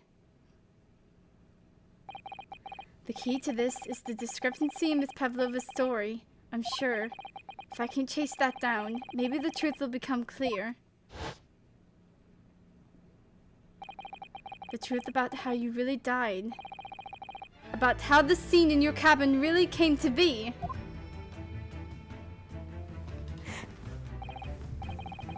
Alright, I'll see what I can do. Excellent. Thank you, Miss Naruhodo. So then, shall we begin? Yes. What we should ponder first is the victim who lost his life in a cabin that was bolted shut from the inside. Was this truly an unfortunate accident? Or was it, in fact, no accident at all? That is what we must establish in the first instance. But we've already established it, haven't we?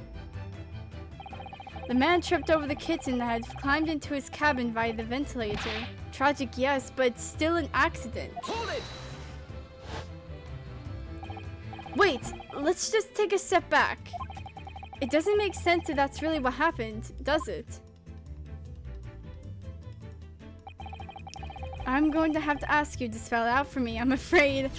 Yeah, sorry, the headache I got from like this morning and then I was getting punched in the face. Like my brain ain't working, man.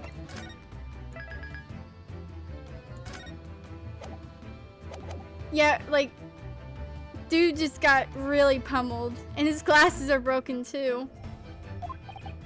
Yes, it's starting to take shape now. There's a clear contradiction between the facts and Miss Pavlova's story here.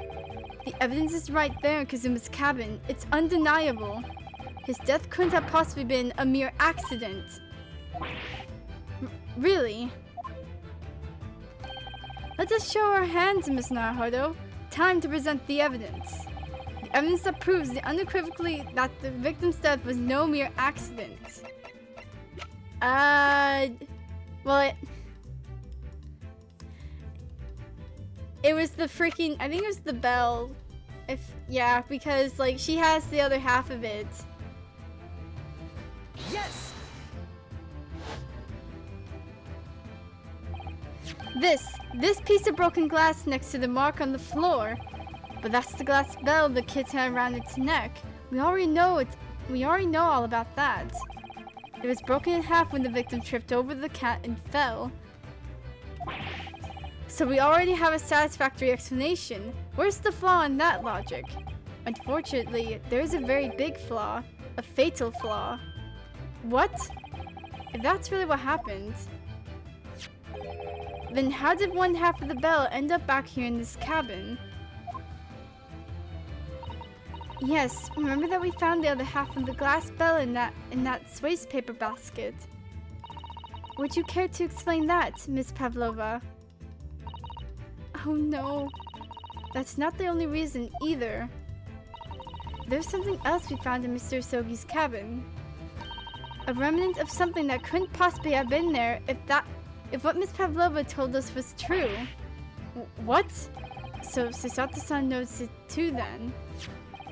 Putting the piece of glass aside, there was something else that gives the truth away. Wait, hold on. Well, is it? Oh wait, it's probably the.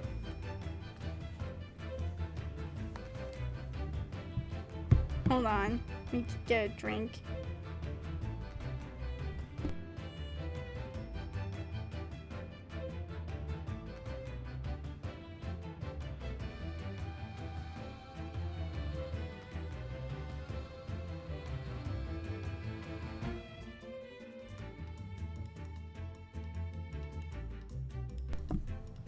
Okay. Da, da, da.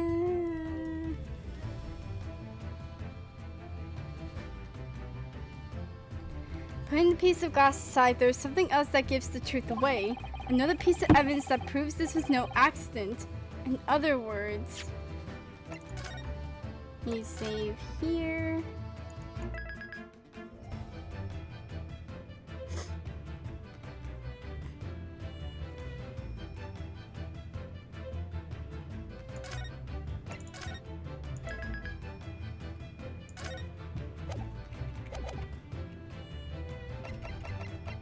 Wait.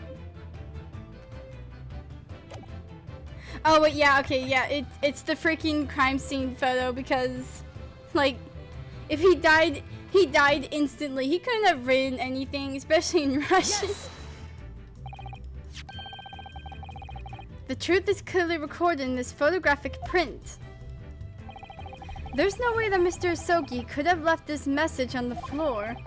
That script. It's Russian, isn't it? Indeed it is. The word written means wardrobe. I'd see what you mean. Most people would leave a dying message in their native language. Japanese in this case. But maybe he was studying Russian. It is a simple language. He could have picked it up very fast. That doesn't seem likely. That's actually not the point. It makes no difference whether he knew Russian or not. Sorry? What do you mean? Exactly what I said before. There's no way that Mr. Soki could have left this message on the floor. And the reason why is clearly explained in here. Damage to the cerebral vertebrae resulting in instant death. Instant death.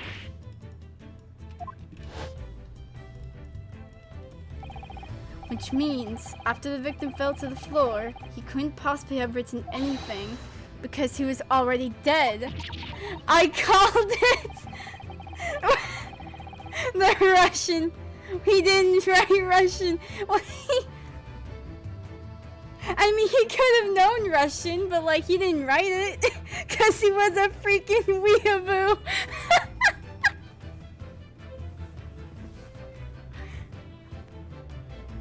I mean, well, he could have known Russian. It's just like, man, there's no way he could have written that because he was freaking dead. His corpse is just there.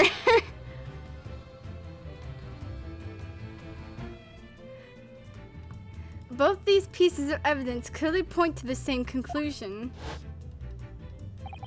That when Mr. Asogi died last night in his cabin, there was someone else in the room. The shadow. And that same person deliberately arranged the scene to disguise the truth in order to cover up their own guilt. I almost said her, like, I don't know, it's there. We don't know who it is.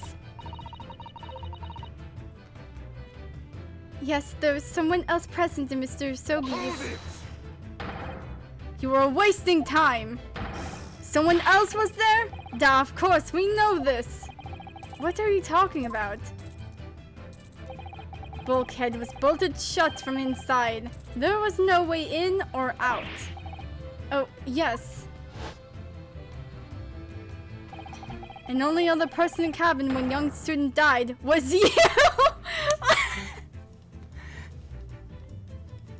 The freaking, like... Holy frick, it's like Ryunosuke. Yes! It's true. I was in the cabin when it happened. You were shut inside the cabin wardrobe, to be precise about the details. But I don't know Russian. There's no way I would have left that message. Not would have. There was no way you could have left that message, to be precise about the details. Would you mind? This isn't a dance of deduction. This is my freaking case. Back off, Sholmes. This is my dance. Forgive me, my dear fellow. As I was saying, the person in question wrote the word wardrobe in Russian on the floor. In an attempt to incriminate me for the crime, even though I had been asleep in there the entire time. And then, the same person picked up the broken glass bell that had fallen to the floor. Oh wait, that's Chisato. For fear of it becoming evidence that would show how Mr. Sogi really died. But why would this person have taken all the pieces of the bell away? Leaving half behind was always going to raise questions. Yes, well, it was past 1 o'clock in the early hours of the morning. The cabin would have been quite dark. The single small lamp suspended from the ceiling would barely have cast any light onto the floor there. Well, also, there's no freaking windows here, so how the frick would I see any light?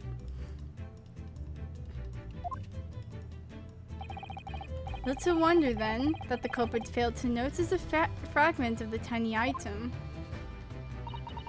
You all suspect me, don't you? Oh!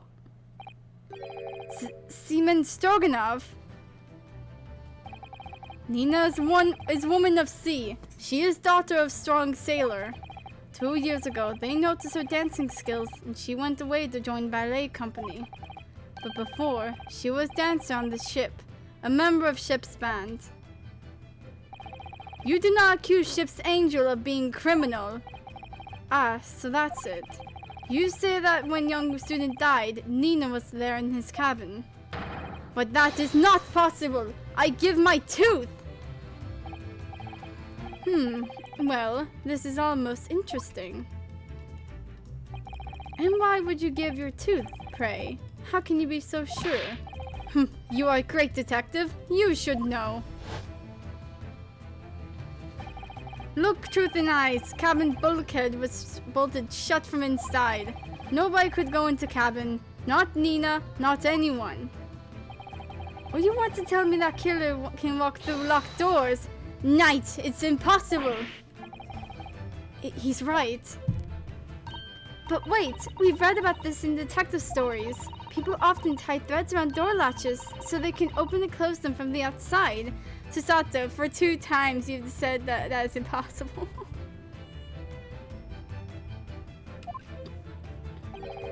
Thread? Are you stupid? These bulkheads are not barn doors. Certainly not.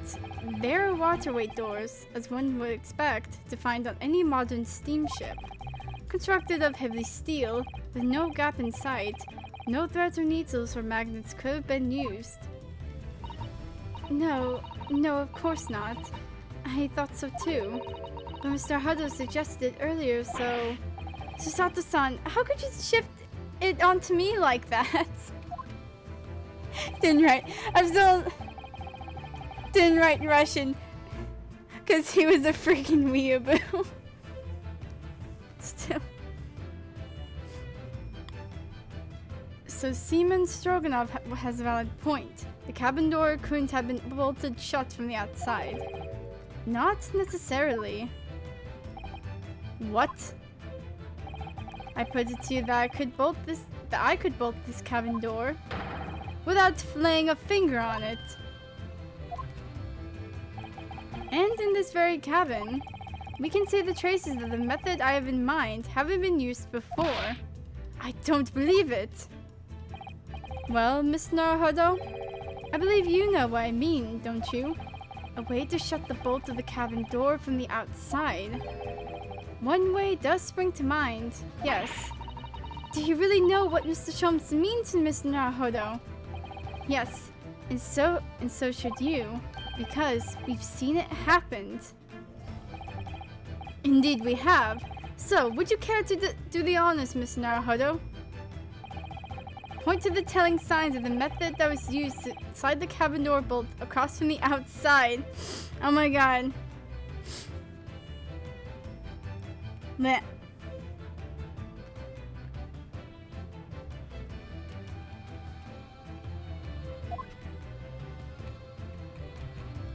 Well, there's some like... Yes! Look at the bookcase there. Yeah, it's the shelves, yeah. See how all the books and things on it have toppled over? That must have happened when the ship made its emergency stop before. Yes, that's right. It's a very powerful vessel after all.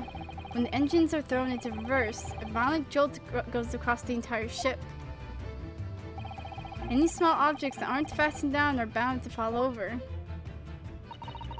I believe, yes, it's what's known as the force of inertia acting on the objects. Is there nothing Susato-san doesn't know? Or that isn't her book at least. Or that isn't in her book at least. Well, whatever it's called, the same force that pushed over those books in the bookcase also made something else in this cabin move. They tilted the ship? No, so there's like an emergency button outside some of the cabins. And there's one right outside of these doors. And if you were to press it, it makes an immediate stop on the ship. So everything will just just stop immediately. So it will move everything.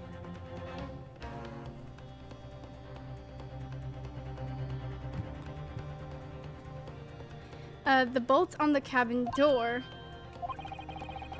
It was very obvious just after the emergency stop that the ship made earlier. We had come into this cabin not long before, and we hadn't bolted the door. But then... Hello, is anybody in there? Shout if you need assistance. Oh, that sounds like... Inspector Hatsunaga. Oh, yes. That's it. When the ship stopped suddenly, the bolt flew across and locked the door. Yes, it's made of metal, but it's small and light enough to be moved by the ship's sudden change of speed. Or the force of inertia, if you want to call it that. Are you trying to say that last night, after Mr. Sogi was killed?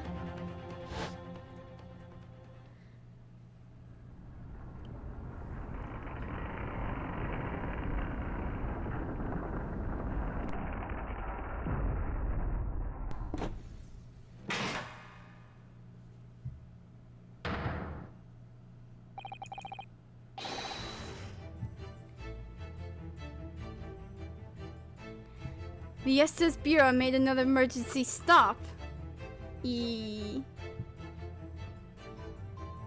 Oh.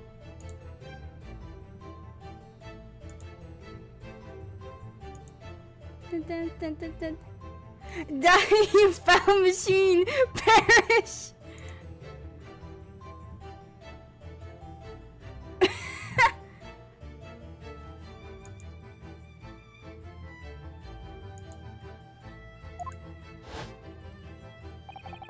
When I woke up this morning and looked around the cabin, I thought it looked a little odd. All the books on the shelves had toppled over, and all the ornaments. It was almost as if someone had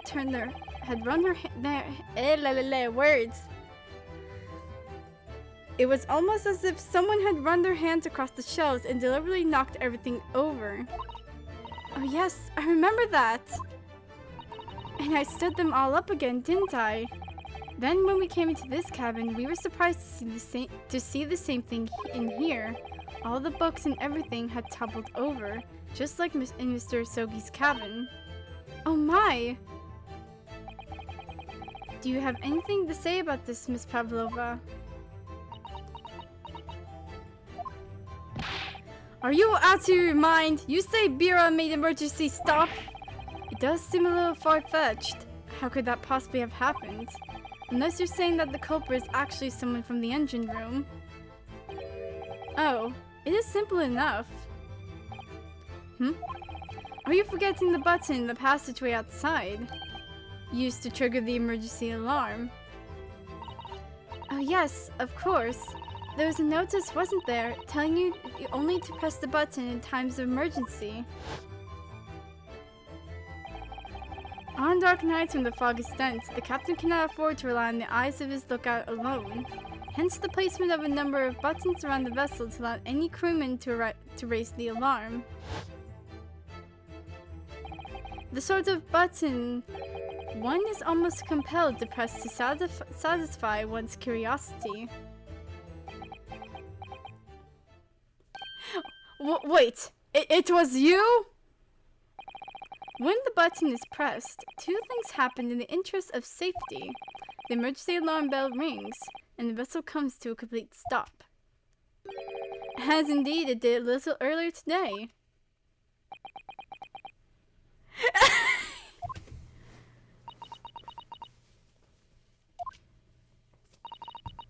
Mr. Sholmes, surely it wasn't you who... Oh, as I always say, a button has but one purpose in life. To be pressed, whatever the occasion. He sounds almost proud of himself. How dare you mess with ship! I report you to Captain. You are in much trouble now. Now, I'm sure all that can wait until later. Let us now overlook the fact that we have now learned a valuable lesson. When the vessel makes an emergency stop, the bolts on the cabin door slide it closed. So, what we must now consider... Yes, it all comes down to one thing now. Last night, after what happened to Mr. Sogi, did this ship make an emergency stop, or did it not? You are idiots! Bureau is a huge ship with many passengers. If we make an emergency stop, even in the middle of night, there will be chaos everywhere. What are your thoughts, Mr. Naruhodo? Well, it's certainly possible that some kind of emergency happened last night. We have evidence to support that idea. Really? What evidence, Miss Naruhodo? It's fascinating. Do show us, my good man. What evidence promotes the theory that some emergency gripped this vessel last night? Okay,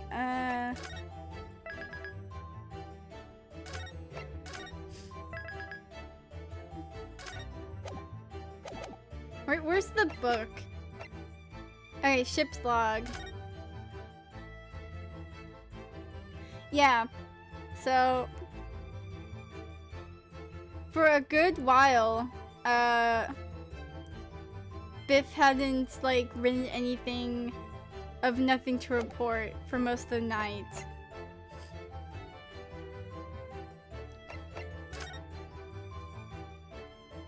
So something had happened, so he had to stop like his report every half hour. Yes! Seaman Stroganoff, it's your duty to patrol the first class area of the ship. Isn't that right? Duh, that is correct. Why? In the ship's log here, this would be where you record the details of your duties. What are you doing with that? That is mine! Ah, you rather carelessly left it atop the little makeshift bureau in the passageway out there. But as responsible passengers, we took in our care with a mind to return it to you later. I left it out on purpose. That is where I put it always. The point is, looking at what you usually record, it's clear that under normal circumstances, you write the phrase "nothing to report" every 13 minutes. But from 2 o'clock last night until first light this morning, nothing was recorded at all. Nothing recorded in the log. That is... Duh, because nothing happened.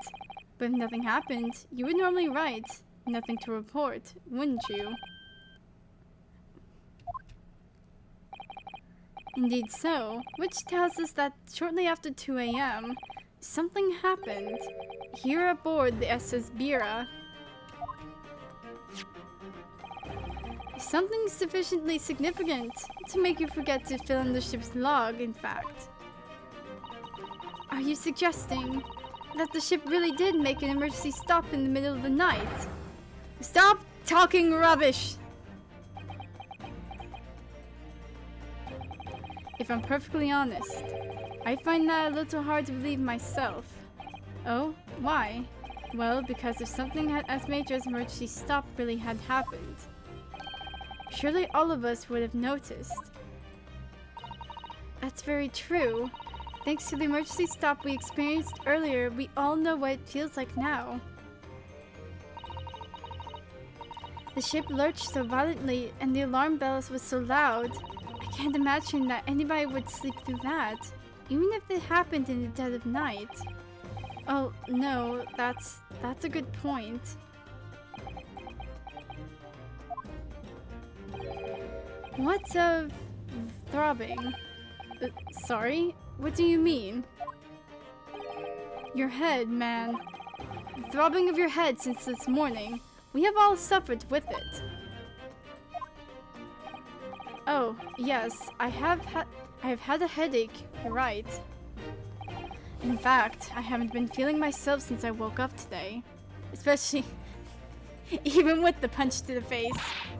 Nor have I. My head has been feeling very heavy ever since dawn. Yes, you have all been afflicted, haven't you? Just as I suspected. He's right. My head's been throbbing today too. And since eating dinner yesterday evening, everything has felt sort of hazy. I can't really remember anything that happened after I climbed back inside the wardrobe. Then the first thing I noticed this morning was the throbbing pain in my head. I had already been dragged out of the wardrobe and had those handcuffs put on me by that point. Why didn't I wake up when all that was happening to me?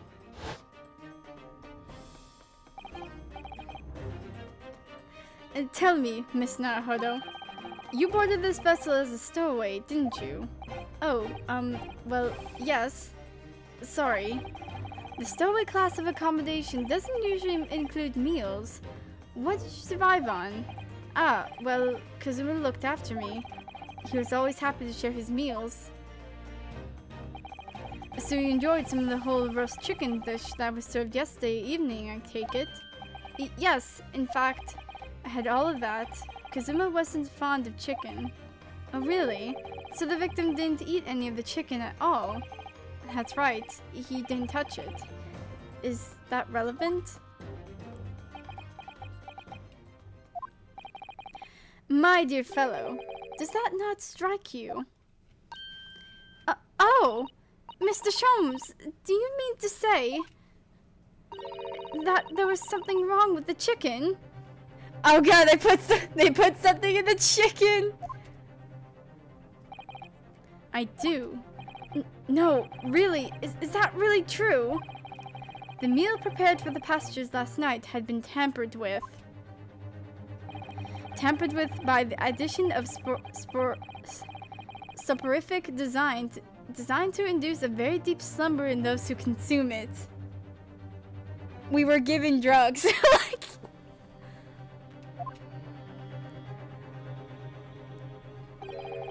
a sleeping drug. Yep, we were given drugs. Oh no.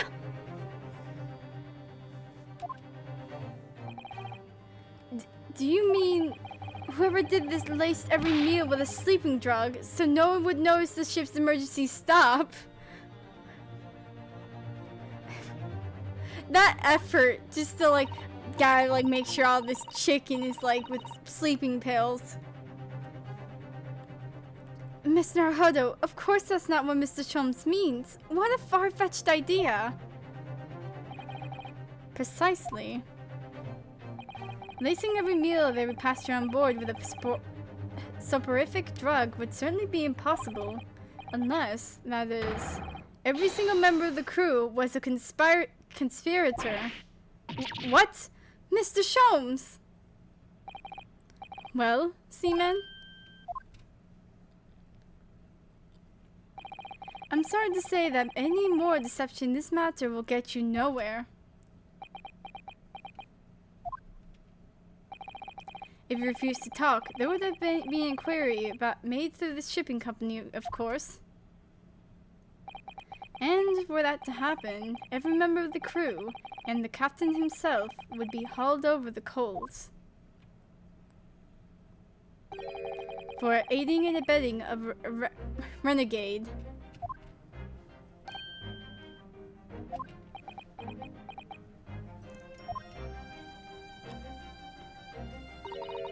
Please, no more. I will tell everything. Eh? I cannot make problems like this for everyone anymore. These crewmen are your former comrades, I believe. Yes, so when I decided to run away, I asked them to help me. We all agreed to help, everyone together. She threw away everything, her fame in the ballet, Mother Russia. We wanted to help her, our angel. I don't believe it. You are right. We put sleeping drug in chicken last night. Yes, I remember now. I did notice chewing on a lump of something strange and bitter at one point. There were pills! Oh, frick. There was a pill. Da, we cannot make all drug. How do you say dissolve? Talk about heavy seasoning.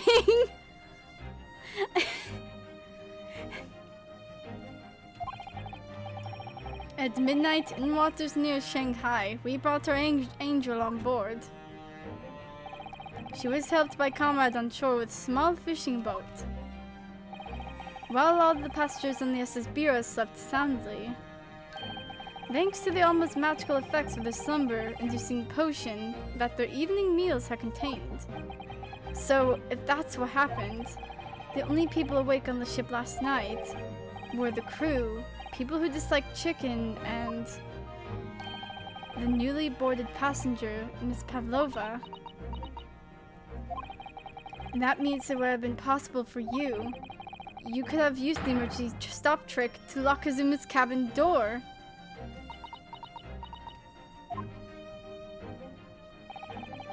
But how does that make sense? Surely every cabin door would have ended up locked in that case, and there would have been complete chaos. Oh, I wouldn't say so. What? Ah, of course. Just like us, all the other passengers would have eaten their evening meal of chicken in their cabins, after which they would have been overwhelmed by tiredness because of the sleeping drug. Quite. And accordingly, all passengers were already in their cabins for the night. Yes! The overwhelming majority of passengers would habitually sleep in their cabins' doors bolted anyway, and so not one of them would have found it remarkable to find the door locked in the morning. In summary, in order to fasten the bolt of a single cabin door on the ship, the culprit brought the entire vessel to emergency stop in the early hours of the morning.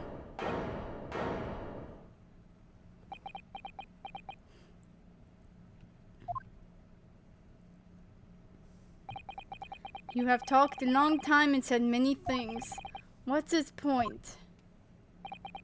The point is what I said earlier. There was somebody else present on the scene when the victim lost his life last night. Someone who left a message in Russian on the floor in an attempt to incriminate another.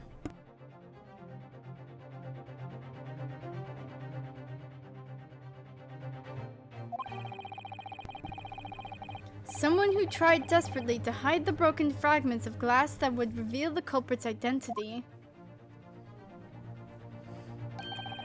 And someone who abused the ship's emergency stop procedure in order to lock a door.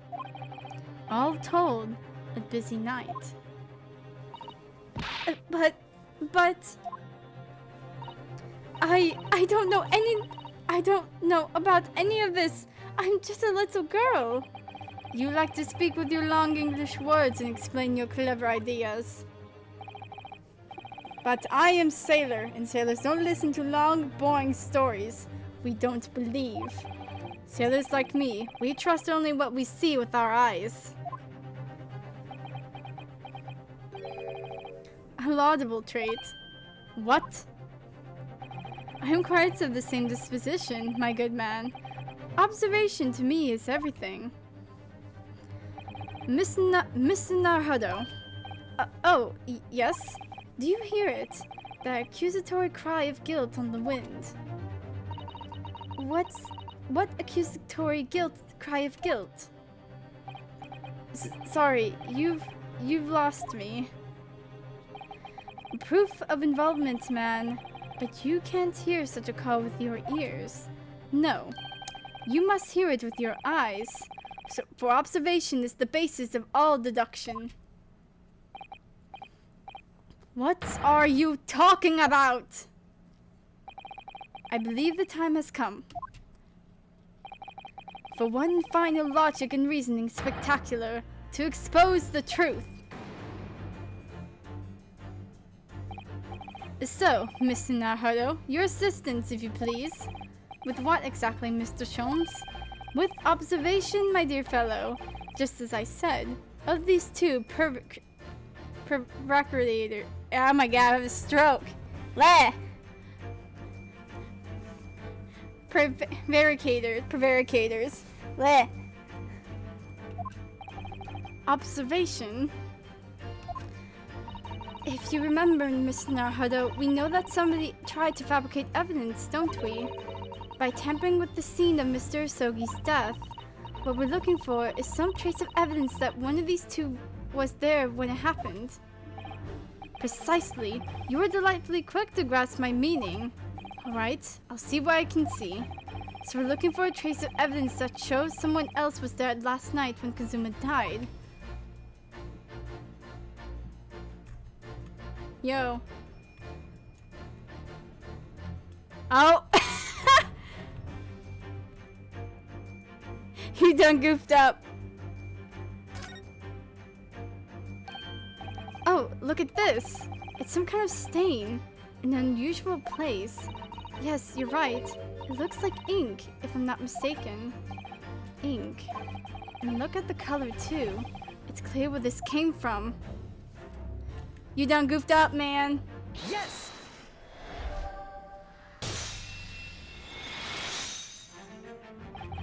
Seaman Stroganoff, you seem to have quite a large purple stain on the back of your white uniform there. Oh! Yes, I don't know where the dirt comes from. So nothing in particular comes to mind about the stain. What are you trying to say? It would appear that the significance of the stain that has escaped your attention, Seaman. Allow us to make it plain.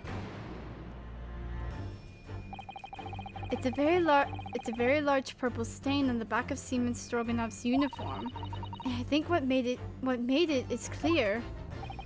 Indeed it is. So, Mr. Naruto, present the evidence that proves it.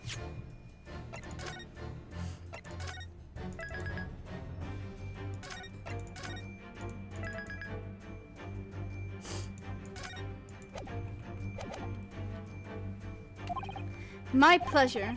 Alright then. The evidence that proves that this stain in the back of Seaman Stroganoff's uniform really is the crime scene. Yes! Wait, what?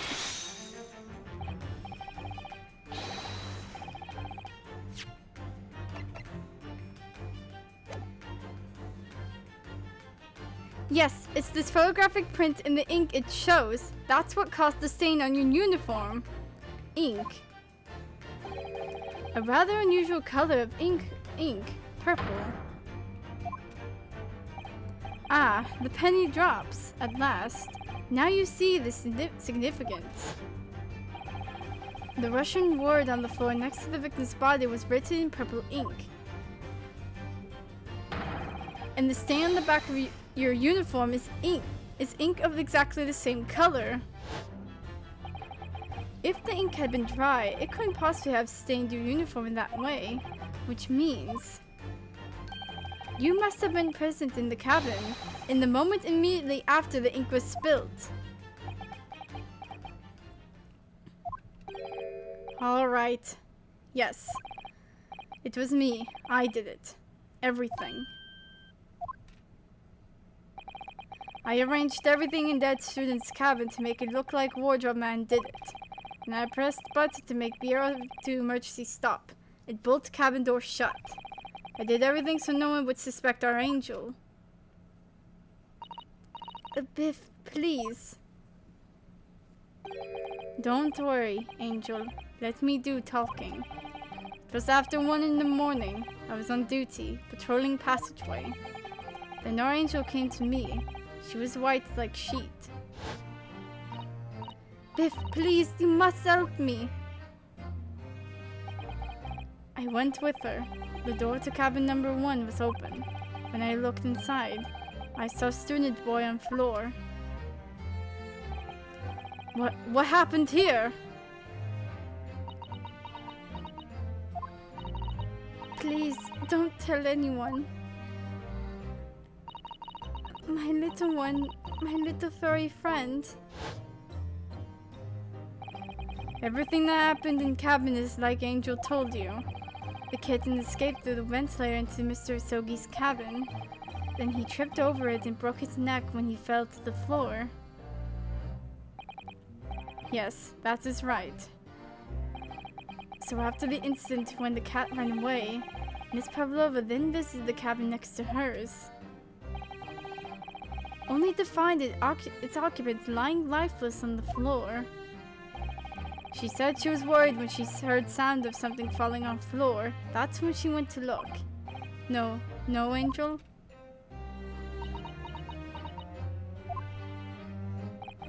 The door was not locked, so she opened to look, and you already know what happened after. There's just one thing, if you wouldn't mind. What? When you went to Mr. Asoki's cabin, Miss Pavlova, was he already dead? Why? I already told you. When Nina opened the door of student's cabin and looked inside, I was asking Miss Pavlova. Well, Miss Pavlova? Duh. Oh. Yes, that's right. I saw him. I saw dark, and he was wearing black, but I saw dark. What? It was dark. What the fudge? I was thinking like dark out? No. We still don't know where the cat is. Cat's just gone. He was on the floor, not moving. I was scared.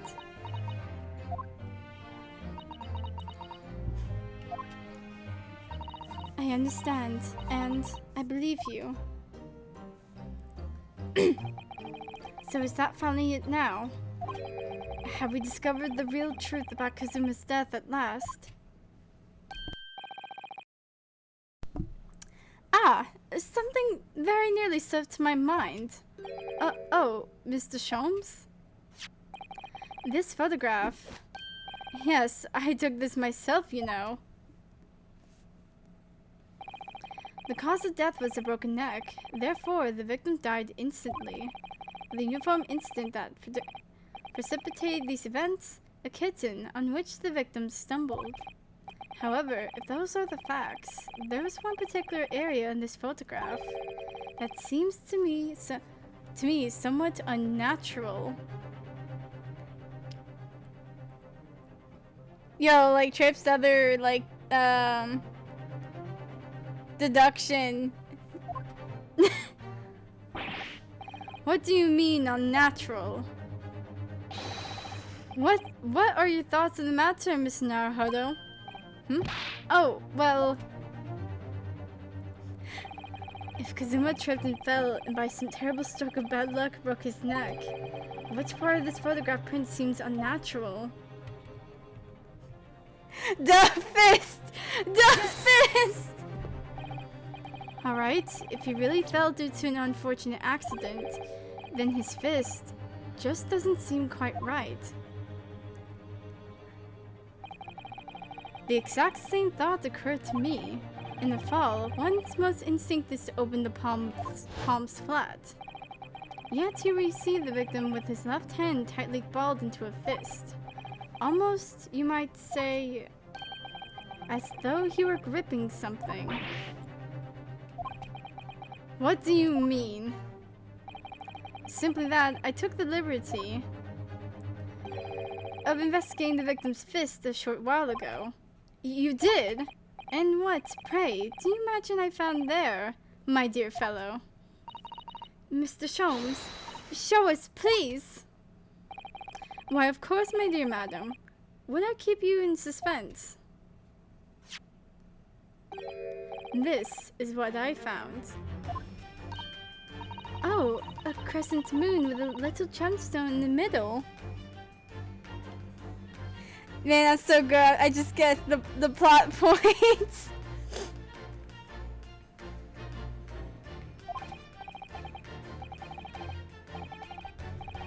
Yeah. Yes, you're right. A crescent moon. It's very pretty, but what does it tell us? It tells us nothing. Not so sure. That crescent moon it looks familiar somehow. I'm sure I've seen it somewhere before. Observation, Miss Naruhodo. That is the key. What? The truth is now tantalizingly close. How did that crescent moon come to be in Kazuma's clenched fist? This is the final clue, the last piece of the puzzle. Ask yourself, what does this little crescent moon mean? What significance has it? And observe, find the answer with your own eyes.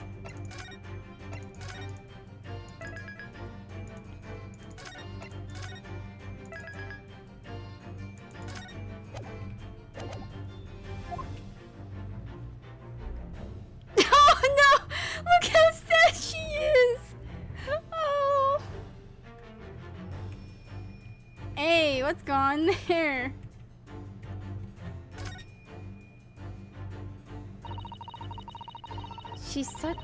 She has such petite ears among that beautiful hair, like little pink shells.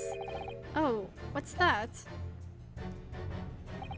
There's something attached to her ear. Ah, I expect that's what's called an earring. It's a little piece of jewelry. An earring, is it? It really is tiny. Perhaps part of it is missing. Maybe it broke off.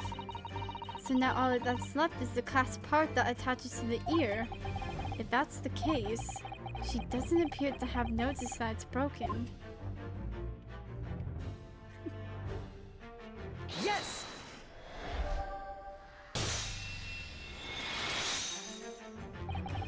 Miss Pavlova, I noticed that on your ear.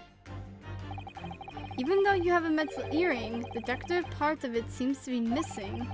The little link holding it must have broken, I suppose. What? But looking at your other ear, I noticed a crescent moon. I don't believe it! Now, the missing crescent moon was found in the victim's clenched fist. Clearly there's only one logical conclusion. Wouldn't you agree, Mr. Naruhodo? Yes. Miss Pavlova, Mr. Usogi must have grasped that crescent moon and pulled it from your ear, perhaps just moments before he fell to the floor. In other words, last night in Mr. Usogi's cabin, you witnessed the moment when the victim fell with your own eyes. In fact, you were quite literally at arm's length from him. But then the question is, why did Mr. Usogi do that? Why did he pull your earring from your ear and hold it in his clenched fist during his final moments? Oh no, Angel? No one can protect you now. Please, Miss Pavlova, tell us the truth. Last night, what did you do to Kazuma? Oh God! We killed her! Oh God. When I think about everything that happened yesterday, it was too much. Running away, the fishing boats in the middle of the night, trying to climb onto this huge ship. And then, when I was at last in this cabin and I could relax after this horrible, long day. Adaka, wait! Who the frick shot you?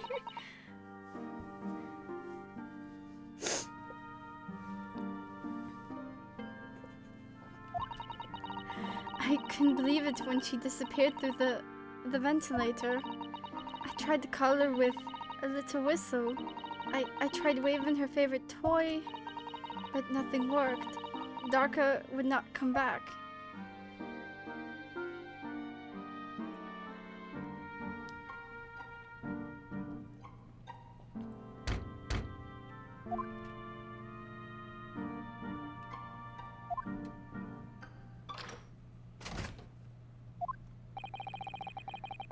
What are you doing here at this time of night, Inspector?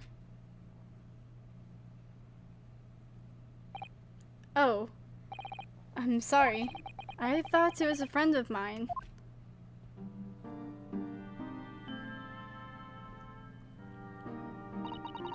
The young man from your country, he was very polite and kind. He helped me to find Darka, and he promised not to tell anyone. But then, when I had my friend in my arms again, and I was going to leave the man's cabin... Just a moment. Sorry, but... Oh, yes? I'm sure I know your face. I've seen you somewhere before. Of course. You're Nikolina Pavlova, aren't you? The Russian ballerina. Huh? No, I don't know that name. My heart nearly stopped when he said that. He knew who I was. How could this man from a land in the faraway east know a Russian ballerina? Yes, I saw your performance in Japan. The beauty of the ballet made a deep impression on me. But what are you doing on this ship? I'm sure I read that your ballet company was performing in Shanghai at the moment. I can't fool him. I have to tell him the truth and hope he doesn't tell anyone. I have no other choice. I see. So you've run away. Please keep my secret. Don't tell anyone. Give me a moment. I could use another opinion here.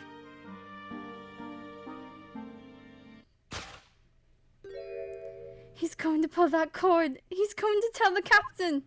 Why did I think I could trust him? Then it happened. Everything at once. It was only a second, but it felt like forever. Wait a sec! Wait! I shouted. And then... Darka jumped out of my arms and down to the young man's feet. And... as he turned around to look at me,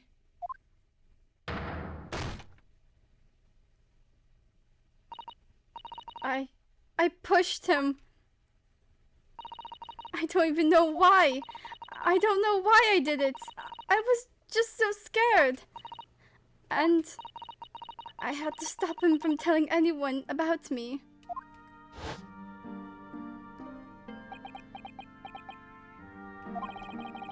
And that's when you went to fetch help from Seaman Stroganov, who was on duty out in the passageway. I heard Nina cry out and thud on the floor, so I ran to her. She was standing at cabin door, shaking like a leaf. She looked at me and said, help me, Biff. If they find out, I will be... Please, I have nowhere to go. So you decided to help. And that's when you arranged things in Kazuma's cabin to make it look like I did it, so that no one would suspect the passenger in the cabin next door. Yes, I went into cabin and I looked around to make sure there was nothing to show Nina was there, and then I found the stowaway, in wardrobe, still sleeping. Right, that's when he found me. So you worked out a plan to lay the blame on the stowaway. I closed the wardrobe doors and put back strange paper sign. Luckily for me, that's the only reason Sato-san started to believe me when I said I was innocent. I dragged the young man's body to a good place and used ink that was spilling to write on the floor.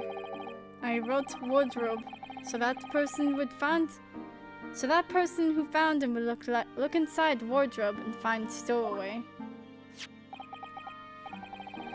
And tell me, what of the gas bell? The glass bell. And tell me, what's of the glass bell?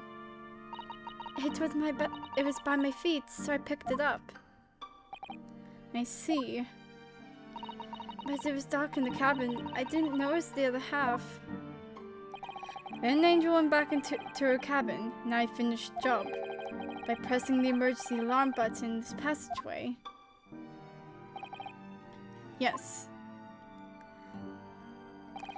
Accordingly, the SSB did indeed come to an emergency halt at a little after 2 a.m., thus enticing the bolt on the cabin door to slide shut, creating the locked room mystery.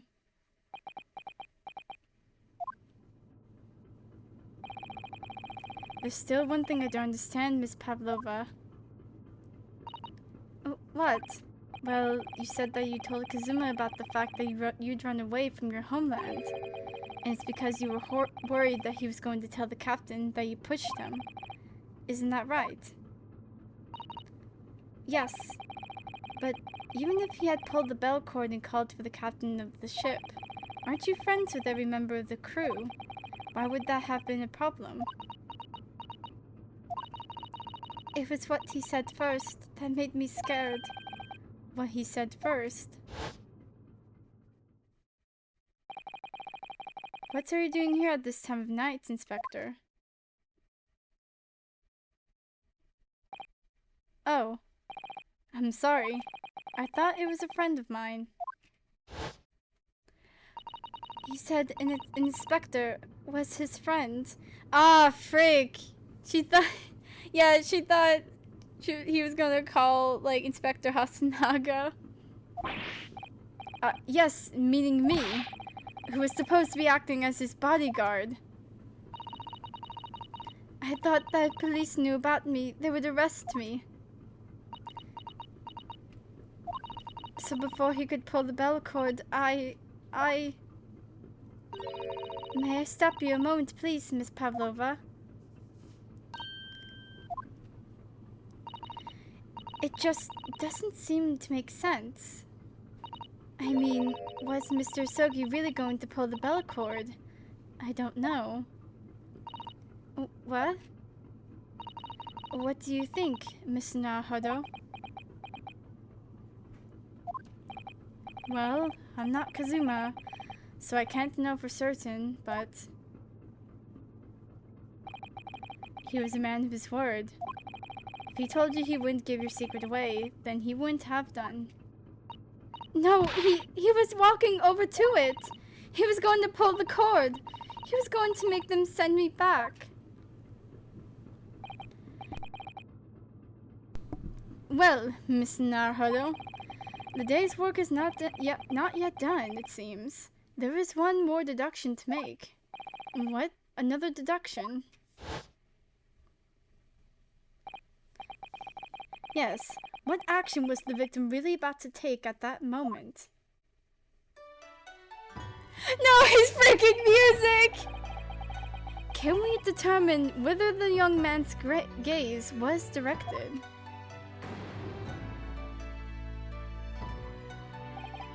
First, consider the victim's location within his cabin. That's easy. I remember every detail of that room. I mean, yes, I spent quite a lot of the time in the wardrobe, but still, that cabin has been my home for this entire voyage.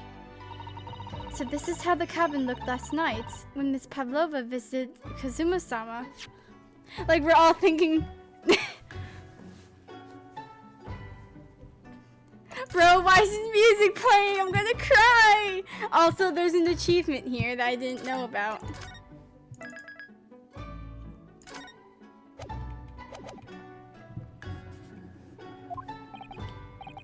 Yes, it's exactly how it was.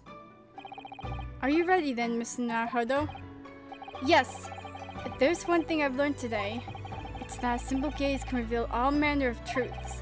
And not only that, in order to draw the right conclusion, you can't afford to be out by even a little bit when you're following the gaze to where it lands.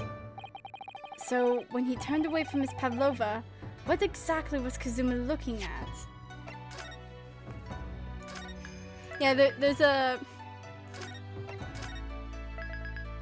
achievement. Where was he looking? Yo, it's the hold on.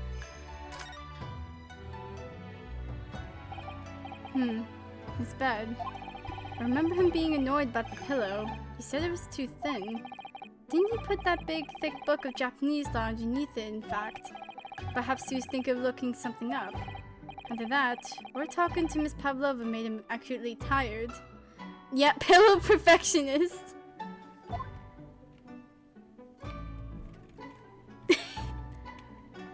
I'm gonna like examine everything. The bell cord. So Miss Pavlova thought that he was just coldly ignoring her request and going to pull the cord. But the Kazuma I knew would never have done something like that. No, I'm sure of it.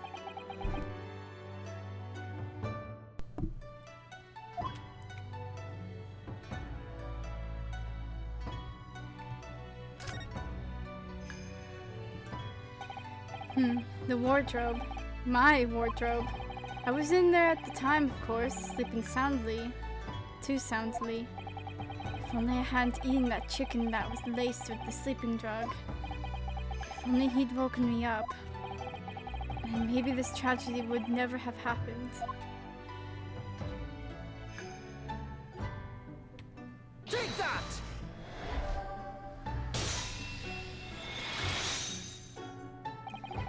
Considering everything that had happened last night, certainly it may have looked as though Kazuma was going to ring the bell cord. Yes, however, what is directly beside the bell cord? The wardrobe. The wardrobe? And more importantly, what was inside the wardrobe?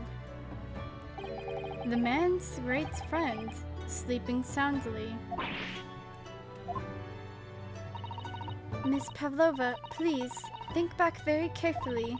What were Mr. Asogi's exact words last night? Give me a moment. I could use another opinion here. Another opinion? Yes, but not from a member of the crew. No, Mr. Asogi intended to consult his close friend on the matter. To see if between them, they might be able to help in some way, no doubt. Oh, no. Sadly, we can't know the truth for certain now. It's too late for that. But I wish you had made sure of what Mr. Asogi was looking at. Things may have ended very differently if you had.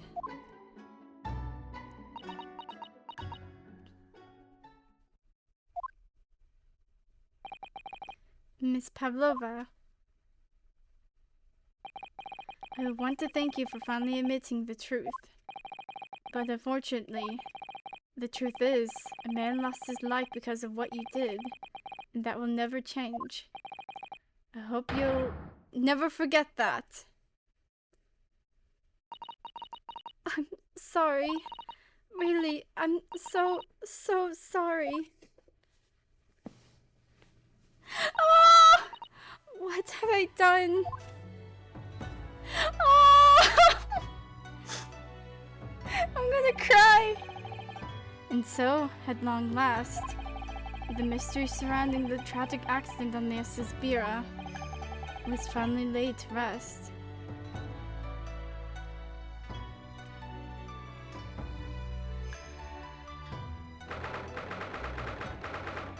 I'm gonna cry! I'm gonna cry! Oh my god, it's 7 p.m. What will happen to Miss Pavlova now then? Once we reach Great Britain, she'll be handed over to the British police at Scotland Yard. What about the fact she ran away from Russia? Won't the Russians try to repatriate her? Apparently, the English detective can speak to the immigration office and sort all that out. Mr. Sholmes can do that. So she won't be going back to Russia then? No, I don't think so. Even if she wanted to return in the future, I doubt she would be able to. She ran away, so now she's in exile for life. I see. I'm sorry. Seaman Stroganov. I wanted to help our angel, no matter what. But I didn't think about you, about how you lost a good friend. I will go with Nina. I will give myself to British police. That's kind of you. In the meantime, thank you for letting me go free again. Kazuma's death feels like such a waste, but... well, do what you can for Miss Pavlova, won't you? Da. Well, I'm afraid you need to pack now. We're due to arrive in Hong Kong tomorrow. As much as it pains me, I'm going to have to hand you over to the consul to arrange your passage back to Japan. No! Freak you! Yes, I did stow away after all. I couldn't really expect any different. So, you should get back to your cabin now.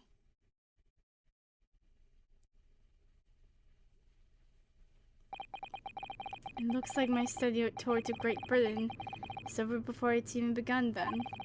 To think that only days ago, Kazuma and I were laughing together about how we'd tear up the streets of London. That seems like a distant memory now.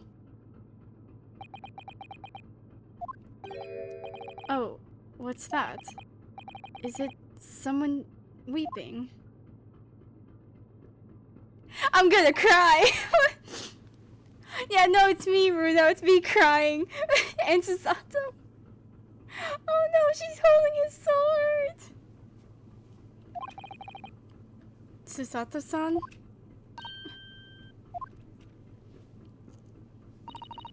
Naruhodo-san, I didn't know you had returned.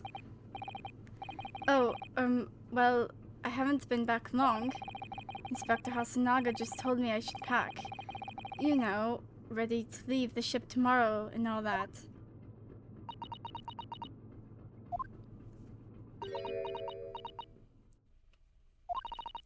I still can't believe this has happened. I can't believe someone's life can be over just like that. Susato-san.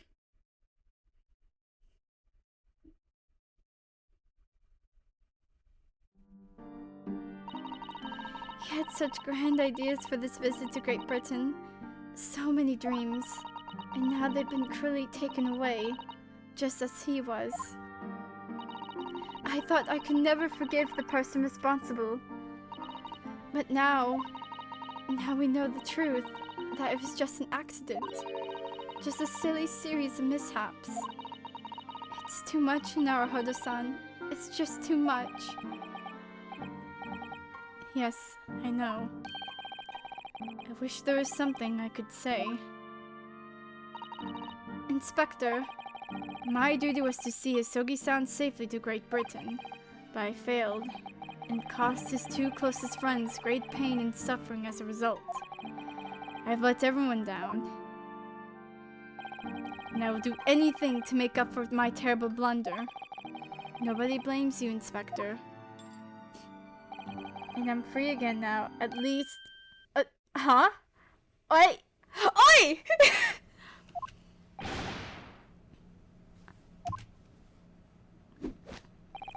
Surprised, Mr. Naruhodo? Oh, what is the meaning of this? Oh, a trifling matter. Simply that, in my head, I shall always picture you wearing those shackles. Without them, the balance seems all wrong. It's distracting. Sorry? So I decided to restore them, for old time's sake, shall we say? You are a stowaway, after all. He thinks this is funny. Yo, I'm mourning the death of my best friend, man. What you want? Mr. Sholmes. We do appreciate all your assistance. I'd like to thank you from the bottom of my heart. Not at all, not at all. And though it's a little late, May I offer my sincere condolences?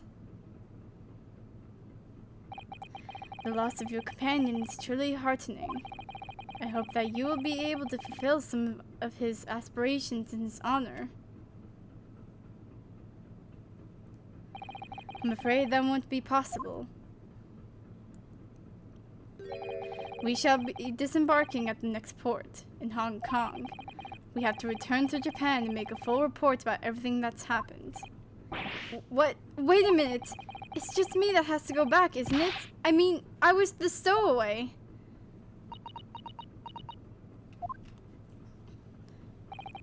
The terms of the study tour were negotiated by the Department of Justice in both Great Britain and Japan.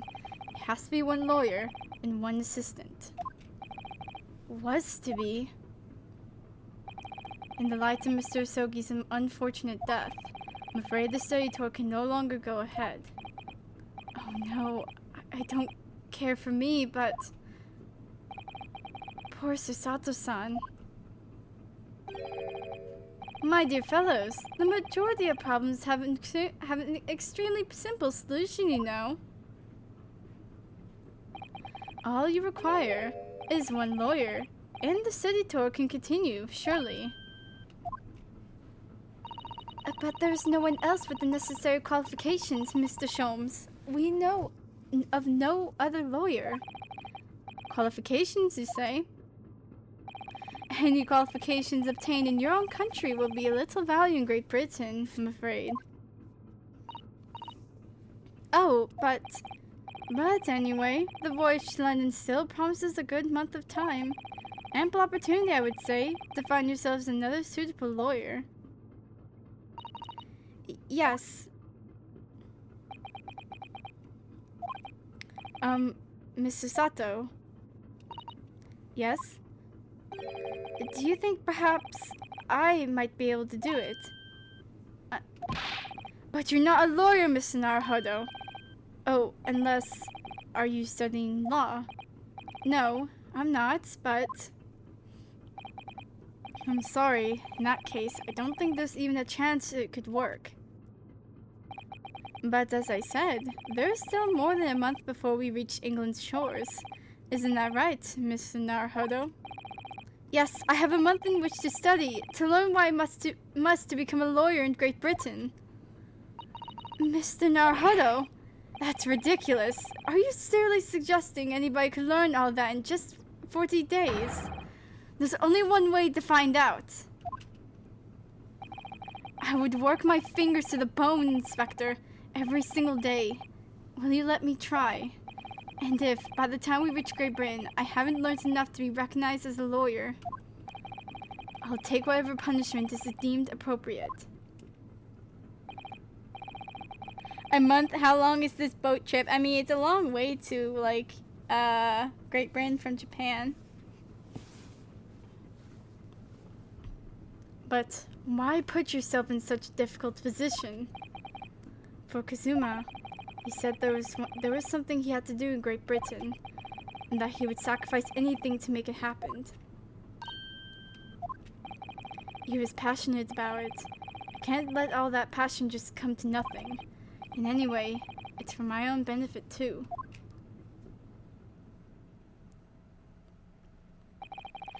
I will become a lawyer. I have to. What do you say, Mr. Sato?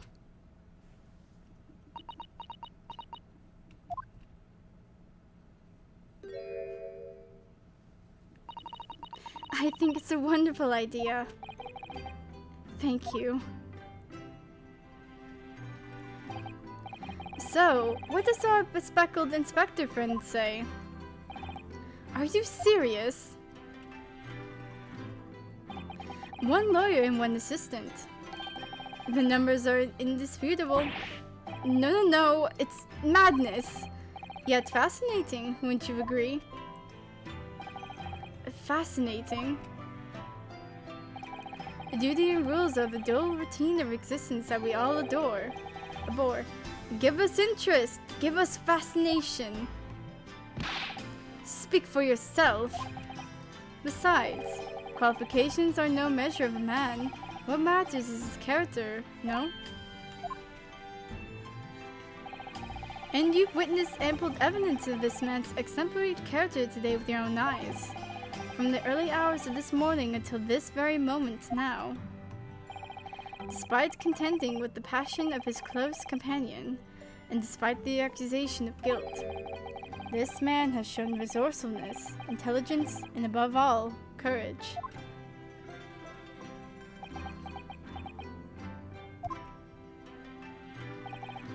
Very well.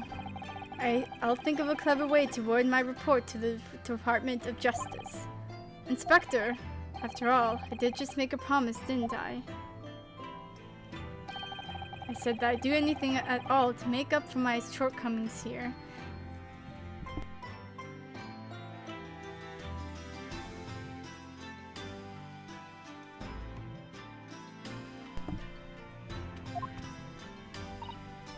Oh, thank you, Inspector! If you'll excuse me, I must pay a visit to the captain's quarters, I think. We need to discuss what to do next, and how best to make my report. Please don't get beat up again, I swear to God. Are you ready to prepare to attempt this, Mr. Naruhodo? Yes, I'm going to try. I wonder, would you consider teaching me what I need to know? Everything about being a lawyer.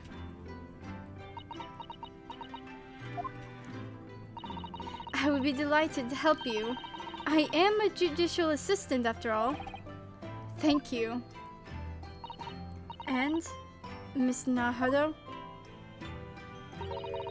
I'd like you to take charge of this. What? Me? Are you sure? I'm sure it's what Kazuma-sama would have wanted. Its name is Kuruma.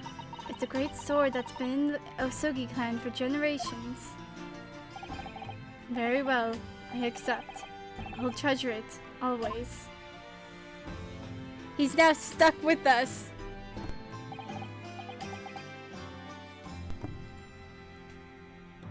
So then, Mr. Sato, it seems we'll be working together for some time to come yet. It will be an honor, Mr. Naruhodo. And for the next 40 days, I shan't grant you a single minute of freedom. We shall fill every spare moment with study.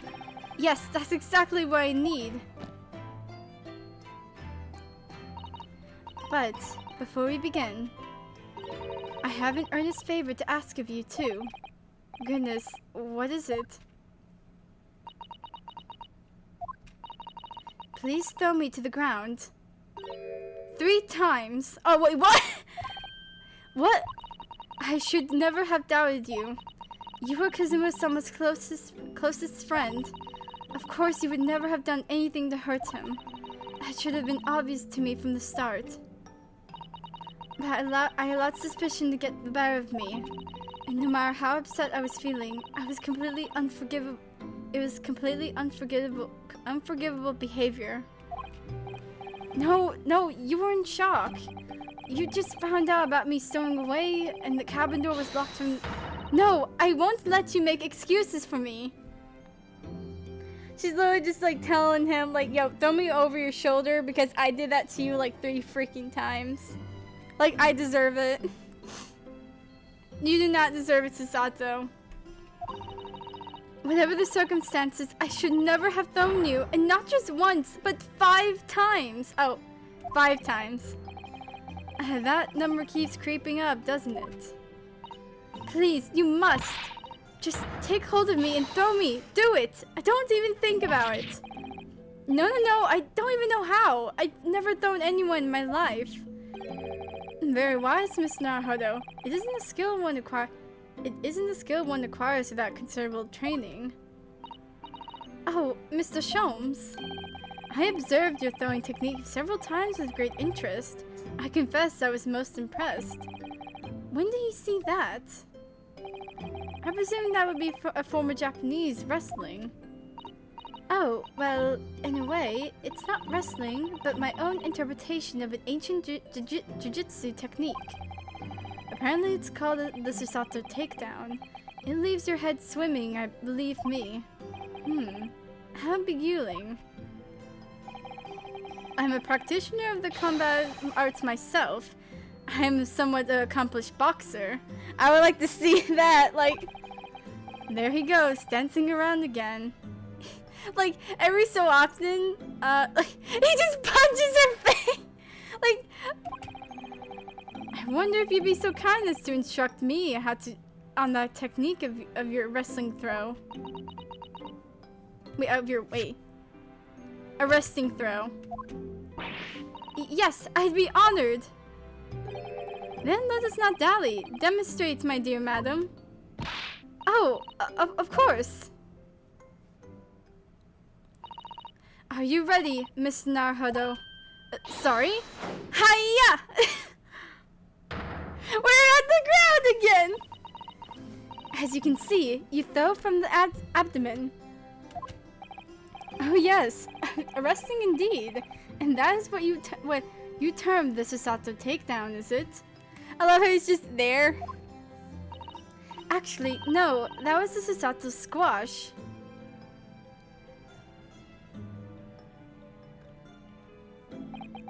In my groggy state of consciousness, a scene from an evening recently spent with Kazuma flickered into my mind.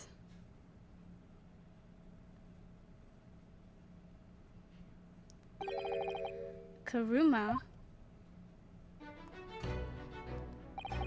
That's right. It's a prized sword that's been passed down through generations of the Usogi clan. I can't believe you managed to get permission to bring it with you. I mean, taking a katana on a study tour is more than a little irregular, surely.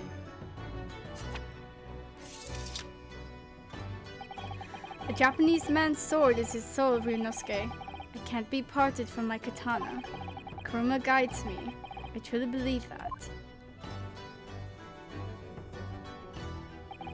So its name compels its wielder to slice evil in two. Not that you would need much compelling. On that subject, there's something very important that I have to do in Great Britain, and I'll sacrifice anything to make it happen. I'd appreciate you seeing it through with me. Of course I will. Whatever it is, I'll see it through to the end with you. I knew you wouldn't let me down.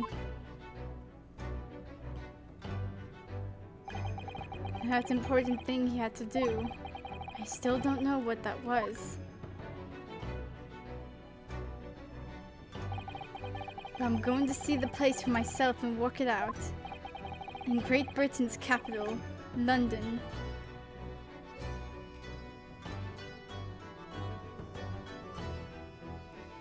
I'm gonna cry.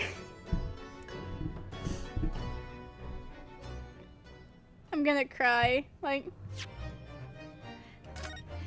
Yeah, save my current progress. The Adventure of the Runaway Room. But that would be... Oh. Hey, look, an omnibus.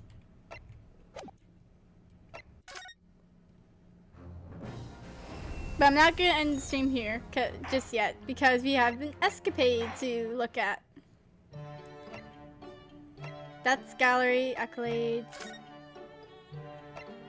In the First Class Cabin, the Rants Magazine, episode 2 in the First Class Cabin. In this second escapade, it transpires that another crime was committed aboard the SS Bira. The stakes are high as Sholmes and Stroganoff pursue the culprit. But there's more to the crime than meets the eye.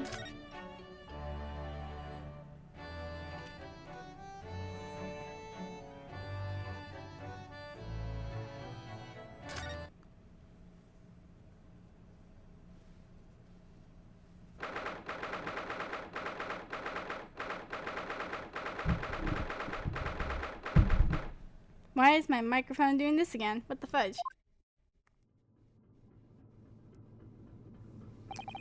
It's almost 2 weeks now since we left Japan. Can't believe how quickly time has gone. Yeah, POV, you are Kazuma Asogi. Before he died.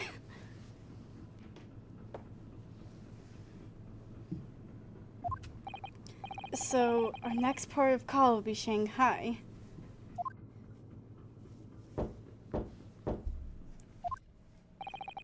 Who's there? Who could it be at this hour?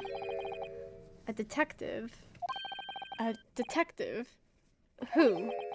A great detective. I don't get it. What's a great detective? If you'd be so kind as to open the door. Oh, yes, sorry, of course.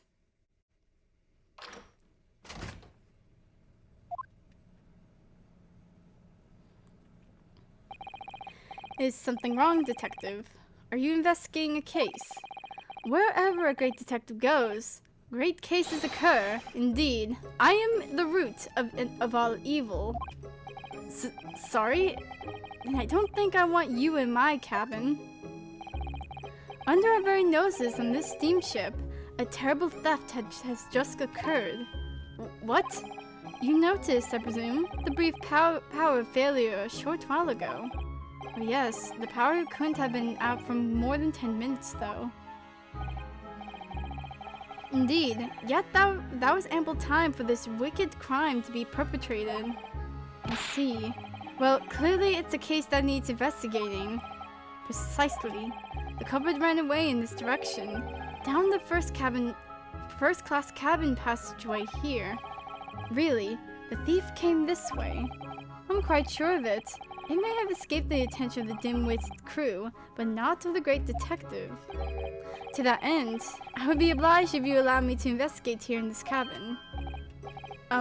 Well... How curious. Is there some reason why it would inconvenience you to have your cabin searched? Inconvenience me? Well, I'd be lying if I said no. After all...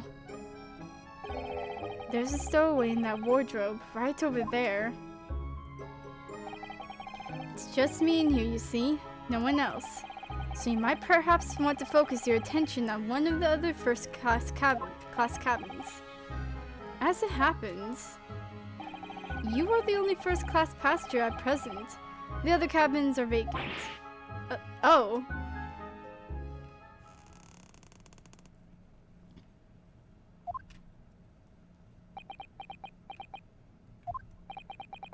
Did that rather tragic rumbling of the stomach arise from within you, my good fellow? Of course. As I said, I'm the only person in here. It's not long until dinner time now, so perhaps we could do this afterward? I do apologize, sir, but it's of the most importance that the investigation is not delayed. Now, if you'll excuse me... Oh, wait, where did he go? How did he suddenly move all the way over there? Yes, without doubt, if the culprit were to be hiding in this cabin, it would have to be inside this wardrobe. I shall need to examine this wardrobe thoroughly. I presume you have no objection? I'm sorry, but I'm going to have to decline. Really, you won't find any... Achoo! Achoo!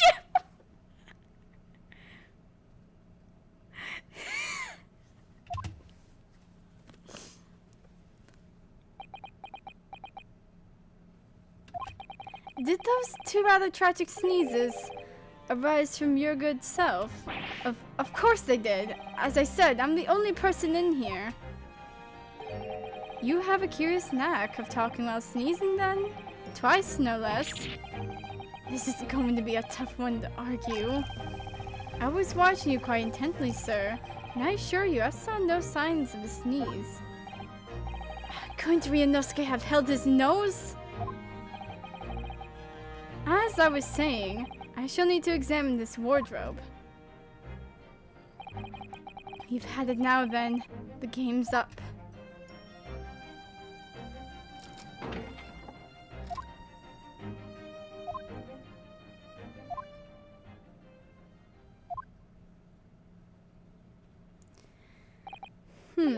Nobody hiding in there, it seems.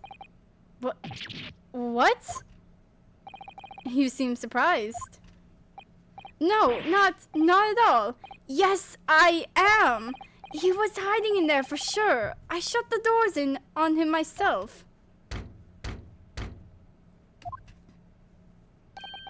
More visitors? Who's this now?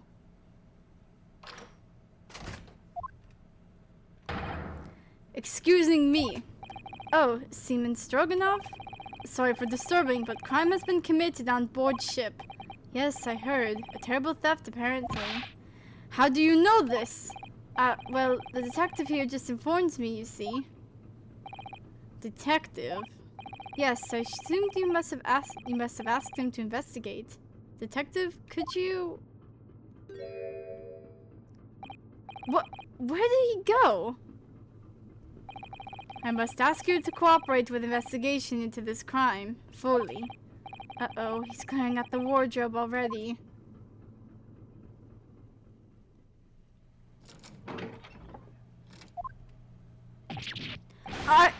He did the...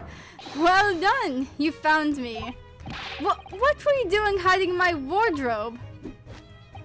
My good man, I was merely assessing the practicality of concealment in such a place. And I would say that, at a push, a human could survive up to 5 minutes in that cramped space. Yonosuke's been there for a fortnight. Is he not human? Who are you? Shh. This is the moment of truth. The great detective is about to unveil the sordid details of this wretched crime. You mean to say...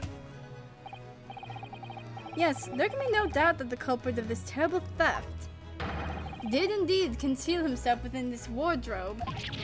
What? But that's impossible. He couldn't have done. Because my best friend was in there the entire time. Or at least I thought he was. How can you be sure of this? Elementary, my dear fellow. The criminal left behind the most revealing evidence. How else could you explain these 3 bones? What the? He's right. Look at those gnawed bones in there. And 3 of them. The criminal has escaped this time, but I will find him and crush him. Can I ask you something, detective? Why, yes, of course. I'm always delighted to answer an inquiring mind. In this terrible theft, what exactly was stolen? Aha, what else? But some steaks on the rib bone. Huh? Did you say steaks on the rib bone? For this evening's dinner, 3 rib steaks were stolen from ship's kitchen not only a short time ago. There was a malfunction in the generator and ship was without light for 10 minutes. Sheriff who saw criminals said he ran away down first-class passageway. And now I'm on his tail! I'm afraid to say, dear fellow, that your man is no longer in this cabin. But how? And through the cabin door, no less. Having devoured his hull in this wardrobe, the culprit discarded the bones and concealed himself behind the cabin door as you came inside. Then, when attention was turned to the wardrobe, he seized his chance to escape through the open door. What? Make haste, my good man. After the culprit, I shall follow presently. Something troubles you, sir? I think maybe criminals not running away at all. What are you suggesting? Now I know where the dog is buried, Mr. Asogi. Me? Da, when I think that you are culprit, everything falling in places. The criminal that disappeared in first-class passageway, the bones in the wardrobe, all clues are pointing their fingers at you. Don't be ridiculous. I would never. Yes, of course. I established at once that you couldn't be the perpetrator of this crime. You did. Why? How are you so sure? My dear fellow, there are but 2 things in this world of which one can rely with total certainty. What 2 things? The first is the word of a great detective, and the second... Well timed! The second is the tragic rumbling of an empty belly. Not again. When I first entered this cabin, There did arise from this gentleman a belly rumbling so odiously tragic that it confirmed beyond all doubt that the man had not eaten a single rib steak in some time, let alone 3. Why do I have to suffer this humiliation when I've done nothing wrong? Curses, I will catch this thief! He cannot have gone far! Indeed, assuming he decided against a post-meal constitutional swim. Well, if you'll excuse me now, my apologies for upsetting your evening. Detective, one moment, please. Yes? That was a most remarkable deduction. Perhaps you'd be kind enough to tell me your name. Ah, it's quite slipped my mind. You have been talking with the one and only Herlock Sholmes. I see. Well, I'm Kazuma Asogi. I'm a student on my way to Great Britain. Pleased to make your acquaintance, Mr. Asogi. Oh, and before I forget. Yes? I feel I should warn you. Live cargo is strictly forbidden on this vessel. So you would do well to conceal the stowaway currently lying low under your bed as carefully as possible. He's freaking known. He knew the entire time. Oh, under the bed. I bid you farewell then, Mr. Asogi.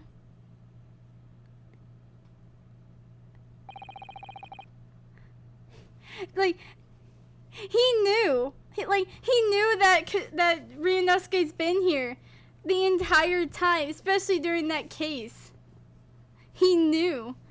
He's uncovered our secret. I suppose I should have expected nothing less of a great detective. On the music. Alright, Ryunosuke, get out from under the bed.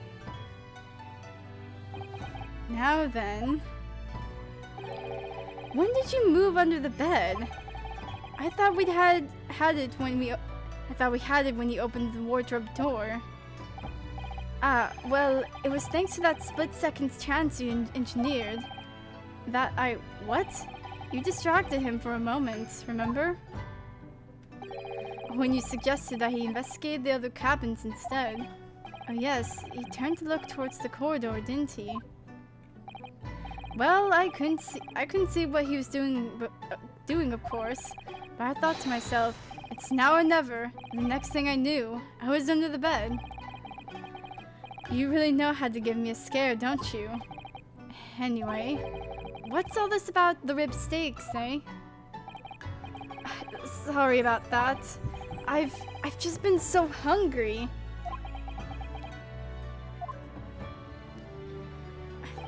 Ever since we left Japan, stuck in that tiny wardrobe. Well, you should know, you've been splitting all your meals with me. You must be starving too, surely. Right on cue. And there was that power cut before, wasn't there? For about 10 minutes. So, it was then. I caught a whiff of the most delicious smell, and I thought to myself, it's now or never. Next thing I knew, I had the steak in my hands. This man just can't help giving himself into trouble. Alright, you were hungry, but 3 steaks? Thanks to you, three crewmen are going to go without tonight, I imagine. No, it was just the one. What? I only took 1 rib steak from the kitchen, that's all. But I don't understand. Hey, I'm not that selfish. If I'd stolen 3 steaks, I'd at least have tossed one to your way. I'm not your pet dog. Well, in that case, who stole the other 2? Do you think... Could there be a ghost on board? Look at his wide eyes! Oh, this silly man. I love him. Meat-loving ghosts! There can only have been a single bone in the wardrobe when Ryunosuke moved to hide under the bed. Which means that the other two bones can only have been put there by one very flesh and blood person.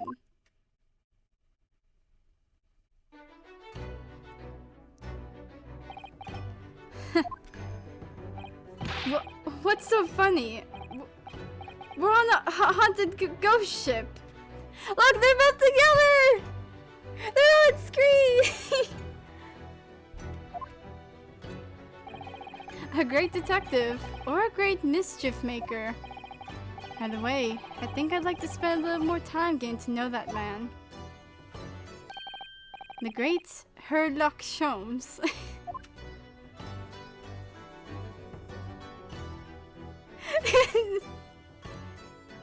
Oh.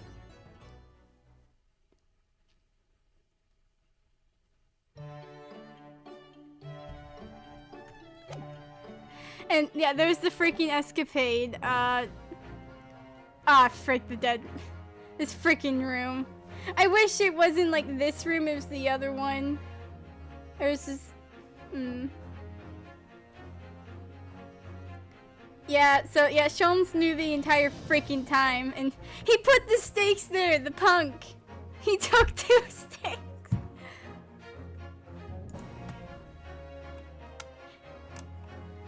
Absolute punk.